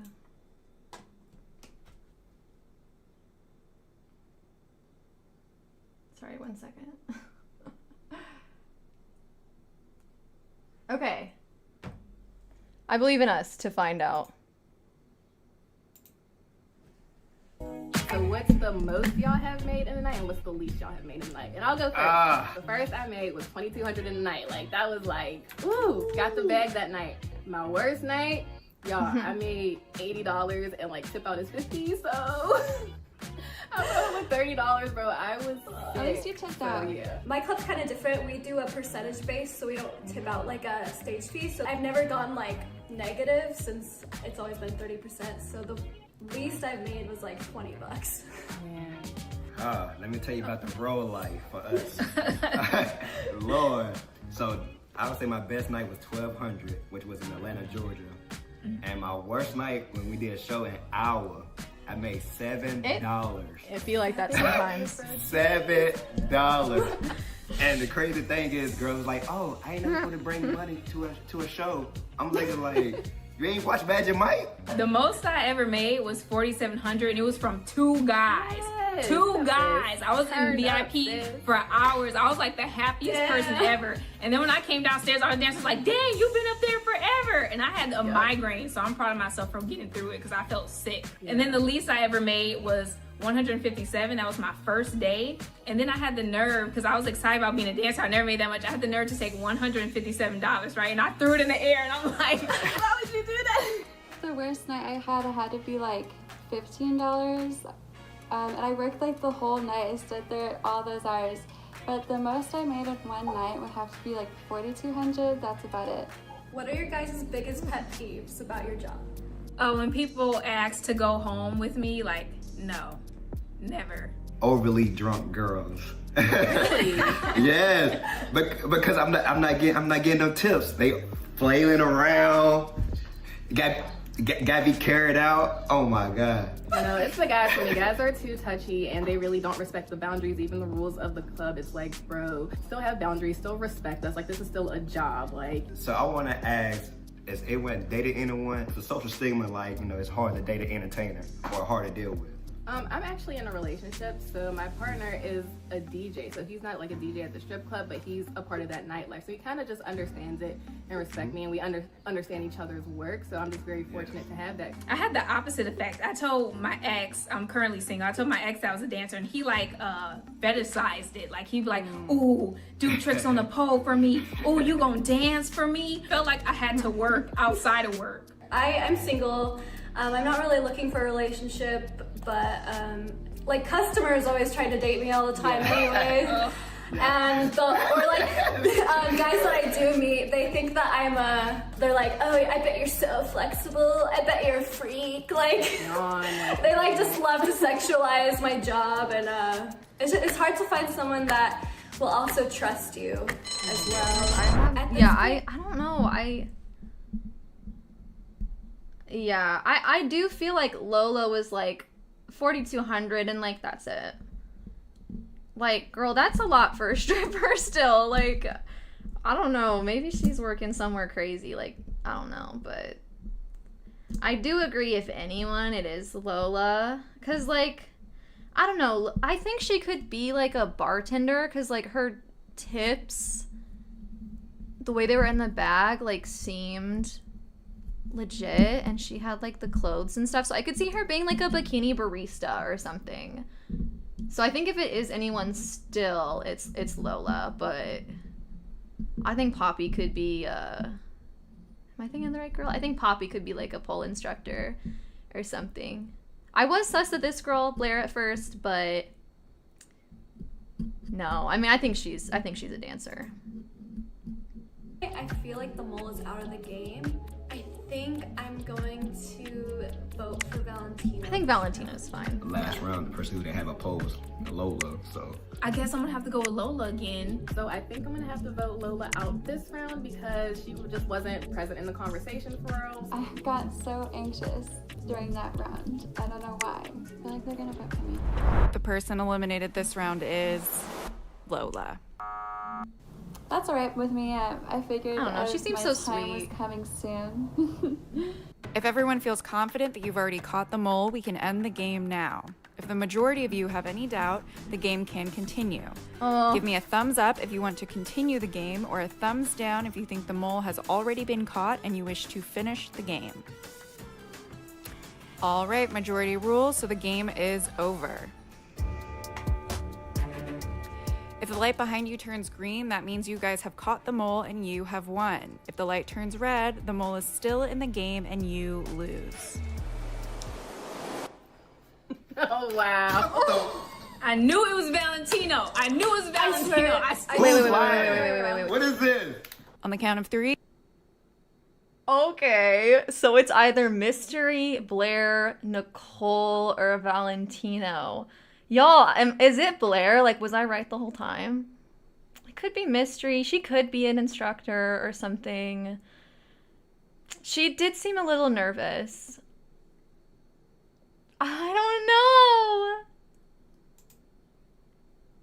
know. Can I have the mole please raise their hand? 1, 2, 3. Okay, that surprised me. Oh my God. I thought it was the whole first round. That got me. My strategy was to vote with everyone. No, that got me. That was not.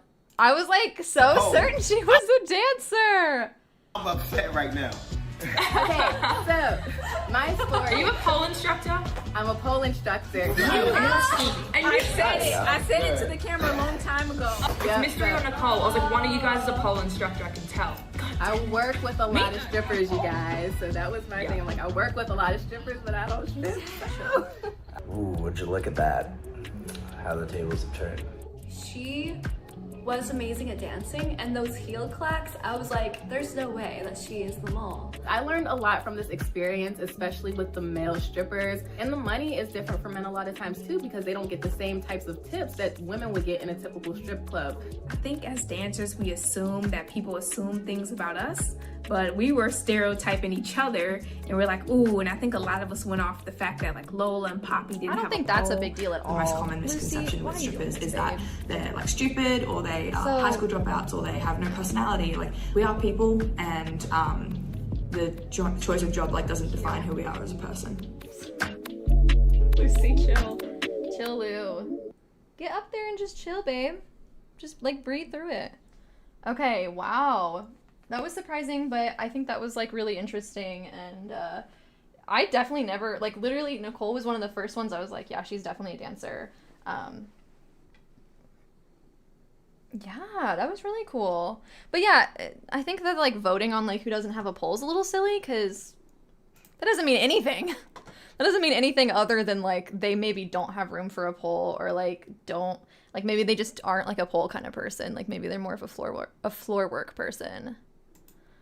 Okay, one more video. One more video and then we'll call it. And I'm gonna be like, I know I'm gonna be like pausing this so much. Cool, fun. Okay. Society says that women can move seductively. It is sexy, it is looked at as beautiful. When a man does it, it's looked at a little effeminate. Gyrating like yeah, it's thought of like being this? feminine. Yeah, that's Give us an example. To start us off. So I've never seen this, I don't think. Maybe I have. I don't think I have. This was like 2 years ago. But I'm interested to see what everyone says.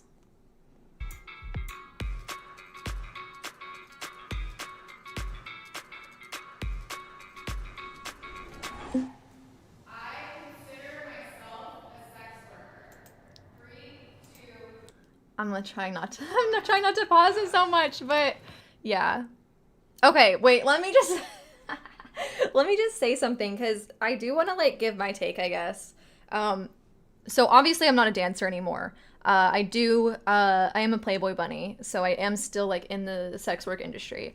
And I have like, it's a funny story of like when I first started dancing, one of my friends was like, well, you're like not a sex worker. I was like, yeah, I mean, yeah, like, and it brings up the great question of like, what is a sex worker? Like, how do you define that? And I think that in that industry, there is a lot of, like, almost slut shaming to other people in the industry. Like, there's like this hierarchy of like, what's, I don't know, like a lot of dancers are like, I'm not a sex worker. And it's like, what are you then? Like, I personally, and again, this is like something I think you have to like kind of, you know, figure out for yourself, but it's like, in my opinion, from the, you know, just pondering that I've done, I think that if you are profiting off of sex, you're a sex worker. Simple as that. And I think that includes then like Victoria's Secret models. But like as a society, we wouldn't consider Victoria's Secret models in the same vein as like, you know, escorts. And that's because our society has, you know, our society is not very nice to escorts and things like that. If you're a stripper, you're a little better. And if you're a Victoria's Secret model, then like, wow, you're cool. And if you're a Playboy bunny, it's like, wow, that's so cool. But it's like, it is inherently all the same thing. You're profiting off of sex. So I think models, certain models, like Victoria's Secret models, I think that, I mean, actors, when they're doing sex scenes, like that is inherently sex work. Like if you are doing something in the realm of sex, I think that's sex work. And I think that, yeah, that's my personal opinion. So yeah, do I think stripping is sex work? Yeah, I do.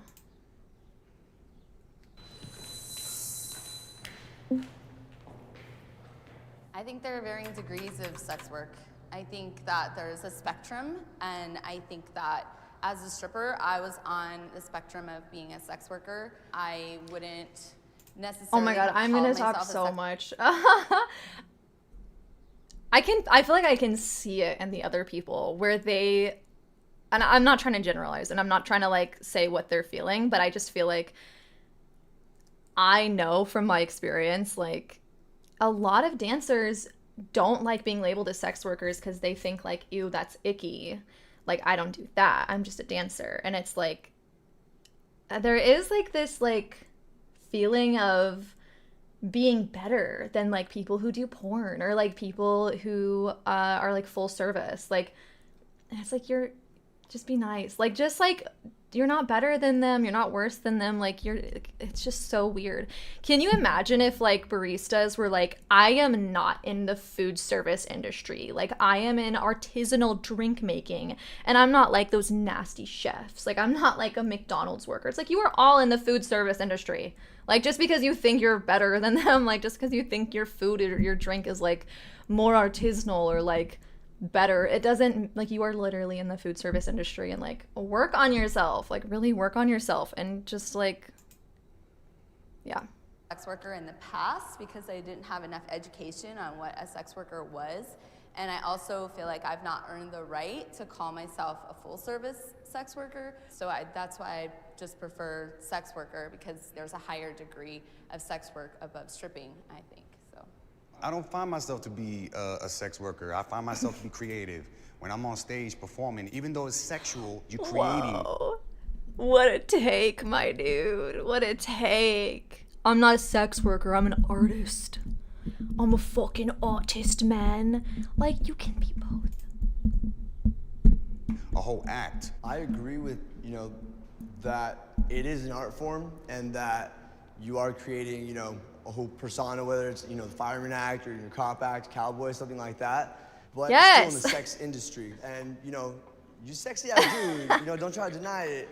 And you out there being sexy for the ladies. No, literally, like, this man is, like, 100% right. Who would think that I'd be here agreeing with the man? He's 100% right. I mean, yeah, you're doing art. You're an actor. I think that being a dancer, you are not just a sex worker. You're an actor, you're a business person, you're an athlete. Like, there are so many levels. Like, you don't have to, like, give yourself, like, I'm not a sex worker because I'm an artist. It's like, you can be both of those things, Life isn't so rigid.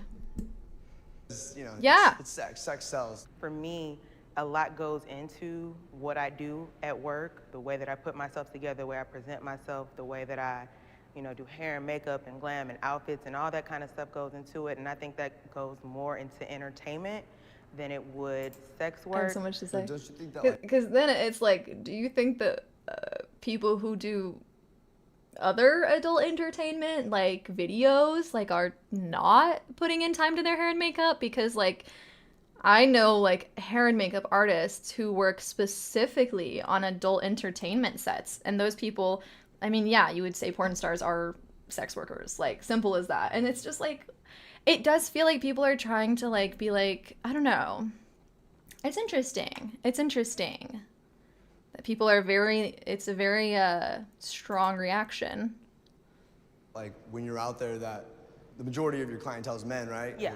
They're out there because, they fantasize about being with you specifically, you know what I mean? So I think that you should be considered a sex worker because that's what your clientele's thinking when they see you. Well, that would be the same way that they see Angelina Jolie as well, though. They go see her movies because she is a great actress, but she's also an extremely beautiful woman. Yeah. So a male can go and watch her movies and say, God, I wish. Girl, men do that to random women on the street, though. Like, men are gonna fantasize about women regardless of what they're putting themselves into. Like, you can literally be in some fucking country ass overalls and a man will fantasize about you, because that is literally just how our society works. But she's a bona fide movie star. My career is misrepresented in the media. 3, 2, 1, go. Magic Mike and Chippendales are two most iconic figures for male stripping, and I don't think they misrepresent male stripping. If anything, I think they're pretty on point because... Also, I'm just going to answer in the chat, Heather, what do you think the pros and cons are of being a dancer from your experience? I'm probably going to do, like, a whole podcast on this because I've had a couple people ask. But, like, just super quick, I mean, obviously really good money. Obviously, like, in my experience, it was, like, you're kind of a business owner, so, like, as opposed to like retail, when you kind of just like have to deal with the shitty customers and your boss is like, the customer's always right, just like deal with him, which is something I'm very opposed to. I don't like that. You have a lot more autonomy as a dancer, where you're like, if there is a customer who's being an asshole or like not tipping well, or actually like, you know, on the further side of things being problematic or like, you know, harassing you, like you can tell your bouncers and your managers and they will literally kick that person out, and you're not expected to put on a smiley face and like, you know, deal with them. So I really appreciate that. It, you know, I felt like I was doing what I like doing as an artist, as a creator, as a dancer, and it was very fun. It was expressive. I got to like talk to people and I enjoyed the customers. Obviously there are cons, and like it's not what kind of message is this, Sunny? Come on, chill out, bud. Don't be weird, please. If you're gonna be weird in the comments, I'm literally gonna block you. So just like, don't be weird. So yeah, let me just deal with this person. Cool.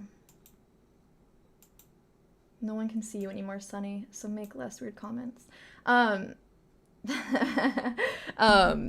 So cons, I would say, like, it was an incredibly physically demanding job.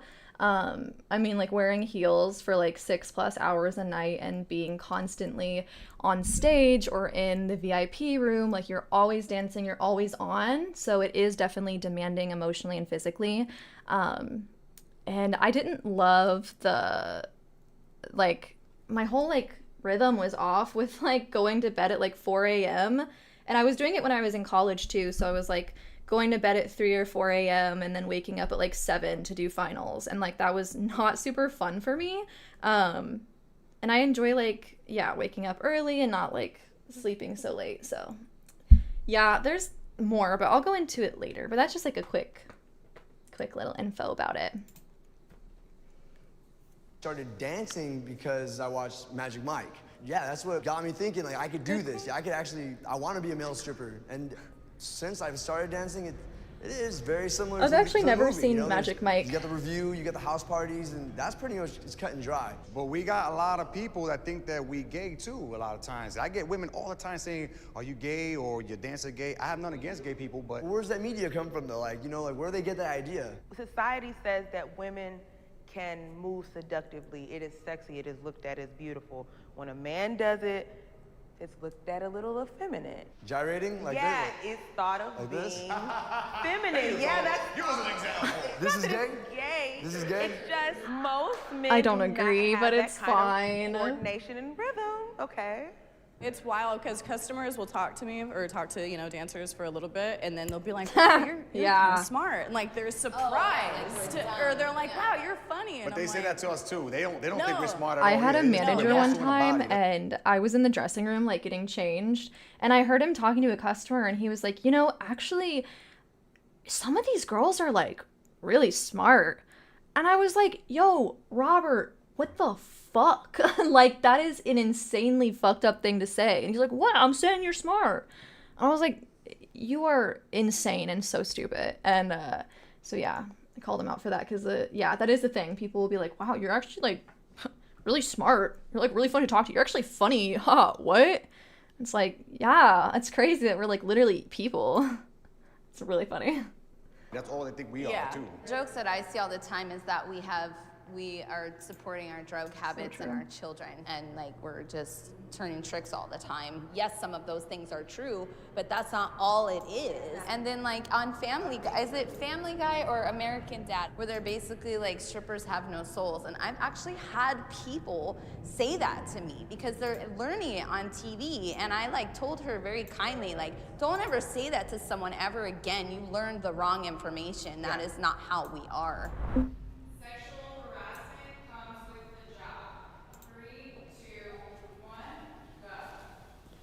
That's really interesting.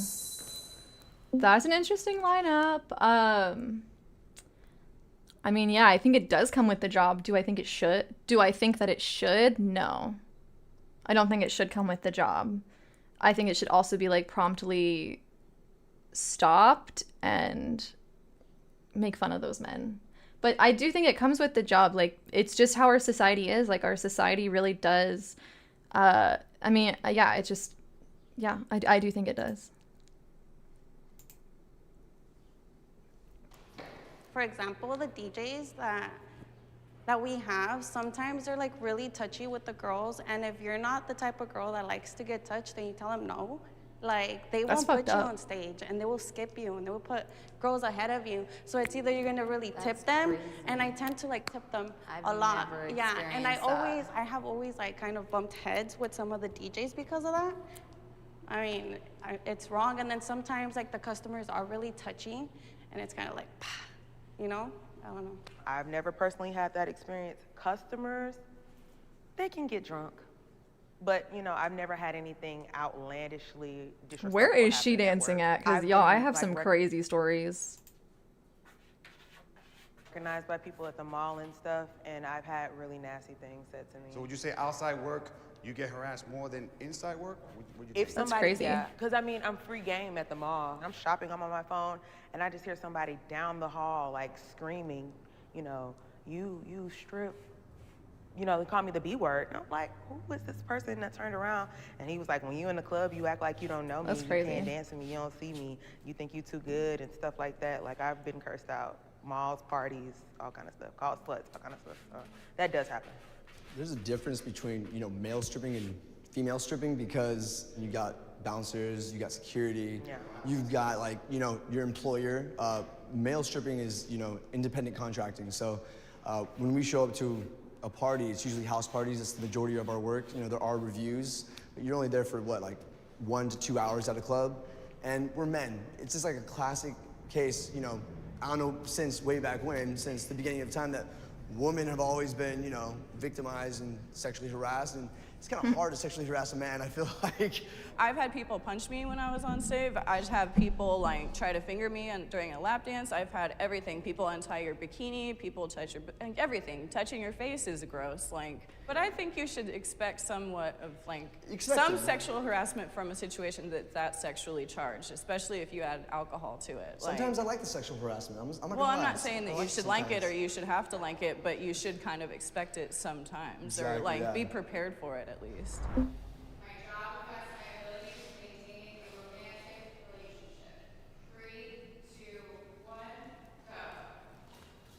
So I think I got it really well because I was already with my partner when I started dancing. So I literally never experienced any of this. But I'm sure that it's crazy. And I like had a lot of friends who you know, had to deal with the dating scene.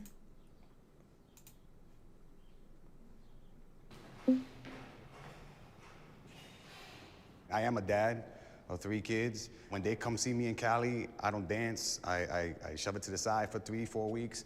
But in the end of the day, it's important that I maintain a single life so I can make the utmost money for them. And being single is better because if I have a woman, she's gonna tell me, well, I don't want you to go out tonight, I don't want you to perform tonight, and stuff like that, and it's gonna hurt my stuff. I was with someone for 5 years and it was all fine until one day he just wasn't okay with it anymore and started like slut-shaming me after 5 years. But the dude I'm with now just doesn't really like, not that he doesn't pay attention to it, but he doesn't like come into the club, he doesn't like really have to see what I don't know, I guess it would bum him out if he saw like the amount of flirting. But it's different flirting than how I would flirt with him. But it's weird because people change, like they think that they're fine with it or they pretend like they're fine with it and they're really not. For me, it's not that I can't find someone that'll accept me. I wouldn't want to date anyone while I'm stripping because, I mean, the things that we have to do, it's like we're acting like if we're interested in like the customers or, you know, flirting. I feel like in a way that's, to me, I'm not saying for everyone, to me, that's like cheating. Like I can't. And then when they ask you, like, do you have a boyfriend? And then if I say yeah, then it's lie, kind of like, queen. that's already kind of like a I feel like that's an easy thing to know? lie about. It's fine. Obviously, you guys know my answer. I have never done that because I've already been in a relationship before I was a dancer. In my 10 years of dancing, I had one guy like come in and like try to actively pursue me. So it was like every shift he was coming in and he wasn't totally haggard. So, you know, After a while, I was like, all right, I'll go on a few dates with you, but, you know, he turned out to be a total fucking weirdo, so, you know, it didn't have to last anyway. I performed in New York City in Webster Hall, and I met my ex-wife there. Oh. It was a blessing because I have 3 beautiful kids, and, you know, we're still friends, and it's cool, you know what I'm saying? Because I did meet a good person at the time. Sometimes you meet someone just like you would out at the nightclub or the bar, and you're like, yeah, let's go home and do stuff together. I mean, yeah, I'm a person, I'm attracted to other people, and sometimes, you know, it just works out. I would support my child if they wanted to become a stripper. It's really interesting. 3, 2, 1, go. I feel like me and Scarlett are like very similar, and I vibe with her. My answer would be yeah, I would. Like if they were like an adult and is something they wanted to do, I'd be like, yeah. I mean, I would tell them kind of like what, you know, maybe to expect and like make sure that you're doing it for you, but I don't fucking care, yeah.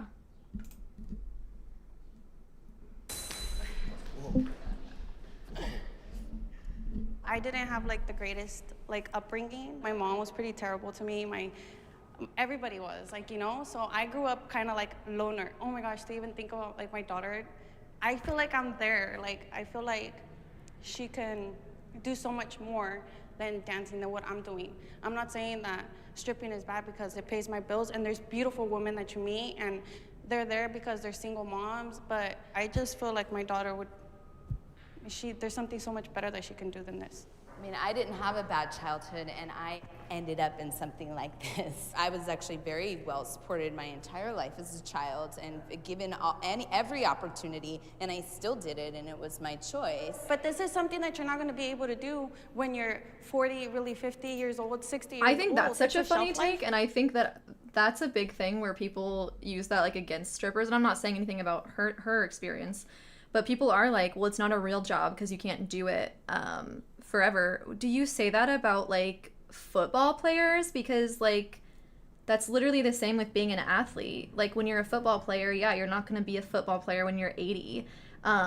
You're not going to like, yeah, be like a basketball star or like some, you know, if that's any job that has to do with your appearance and has to do with your physical capability.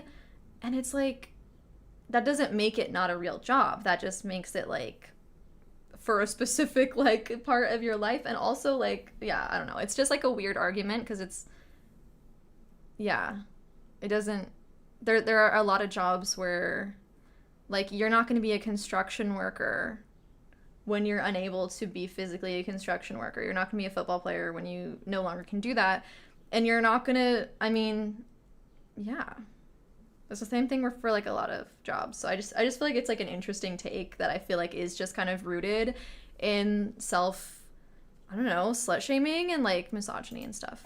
That's what it is. You do this right now that you're young, you get as much as you can. But what's to say that if something happens to my daughter, like she's not gonna make money at 40, 50, 60 stripping.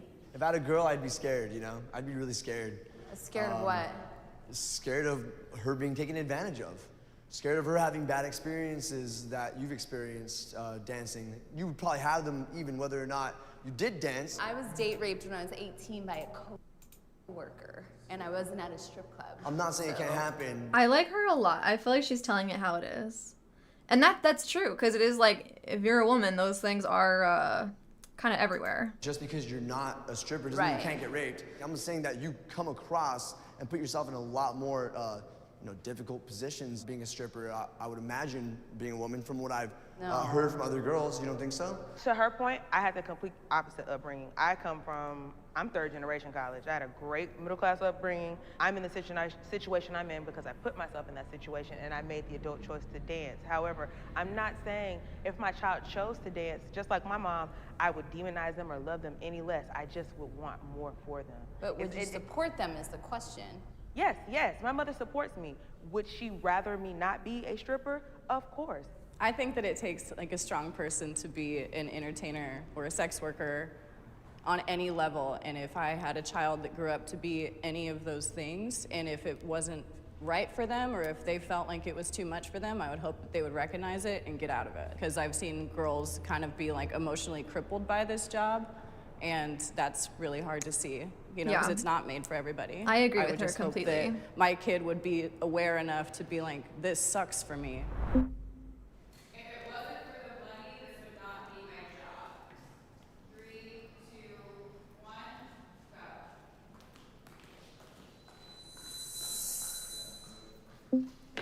It's really interesting. It's strictly because I make decent money. That's just the bottom line. I mean, have I had really fun times at work? Yeah, I've had some great times at work. But at a point in time, it does start to wear on you. Like I said, the late nights. There are just certain things and aspects about being in the club that just really can wear on you over time. And so, yeah, it's definitely because of the money. There's times where like it's real dead at the club and you have to go up and you make like $2. You're like, damn, that was brutal. But you still had fun, like looking at the ceiling mirrors, laying there doing nothing.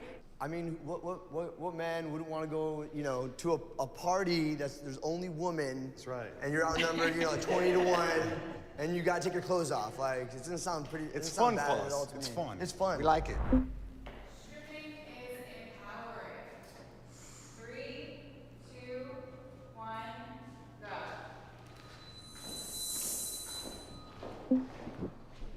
Strongly agree, baby. Stripping's the best. You get people's money. You stand over a sea of dudes and then their wallets fly towards you. It's amazing. Until you had like money just fall over you, it's like an adrenaline you can't get from. Yeah, I mean, the maybe sound of like singles. skydiving or jumping off of that feeling feels like yes. You're like, oh yes, I can pay this bill tomorrow. When I'm on stage doing, you know, show, do a towel act, pull the G-string off, things like that. Just hearing women scream out of the top of their lungs, not because somebody told them, hey, make some noise, but just because they couldn't control themselves enough and they just had to scream. They just had to just let it out. And I hear all of them do it at the same time. That's very empowering. I mean, being able to make your own decision about your body, that's the number one. When it comes to feminists and being like, you're not empowered doing this, it's like, I made the decision to be here. Nobody's making this decision for me. It's my body and my choice, and that's empowerment. Yay. Thank you guys. Cute. Okay, so that episode totally had me rethinking my career choices. I was obsessed with that episode. I know. We hit That's really on cute. so many different. Yeah. Cute, cute. I hope you guys enjoyed. Thanks for chatting with me today. Yeah, I'm like actually sleepy now. Watched a lot of fun things with you guys today, so I hope you enjoyed. I hope you had fun. Let me know, like, you guys can feel free to like DM me and stuff if you've got like videos or stuff you want to react to. We can do some more WitchTok content next week if you want. We can do some like natal chart readings of celebrities and stuff. So yeah, I'm just like a little sleepy now, but it's about that time for me to be getting sleepy. So thank you guys for joining me today. Yeah, I had fun. This was really cute. We should do it again. So I'll be live on Twitch Tuesday at 11 Pacific time, and then I'll be live here again on Thursday, 11 Pacific time. And tomorrow, you guys find out the big secret. You'll find out, and yeah. Thanks for joining me today, guys. I hope you have an amazing weekend. I hope you have a great new moon, and yeah, I will see you all next time. Bye, guys.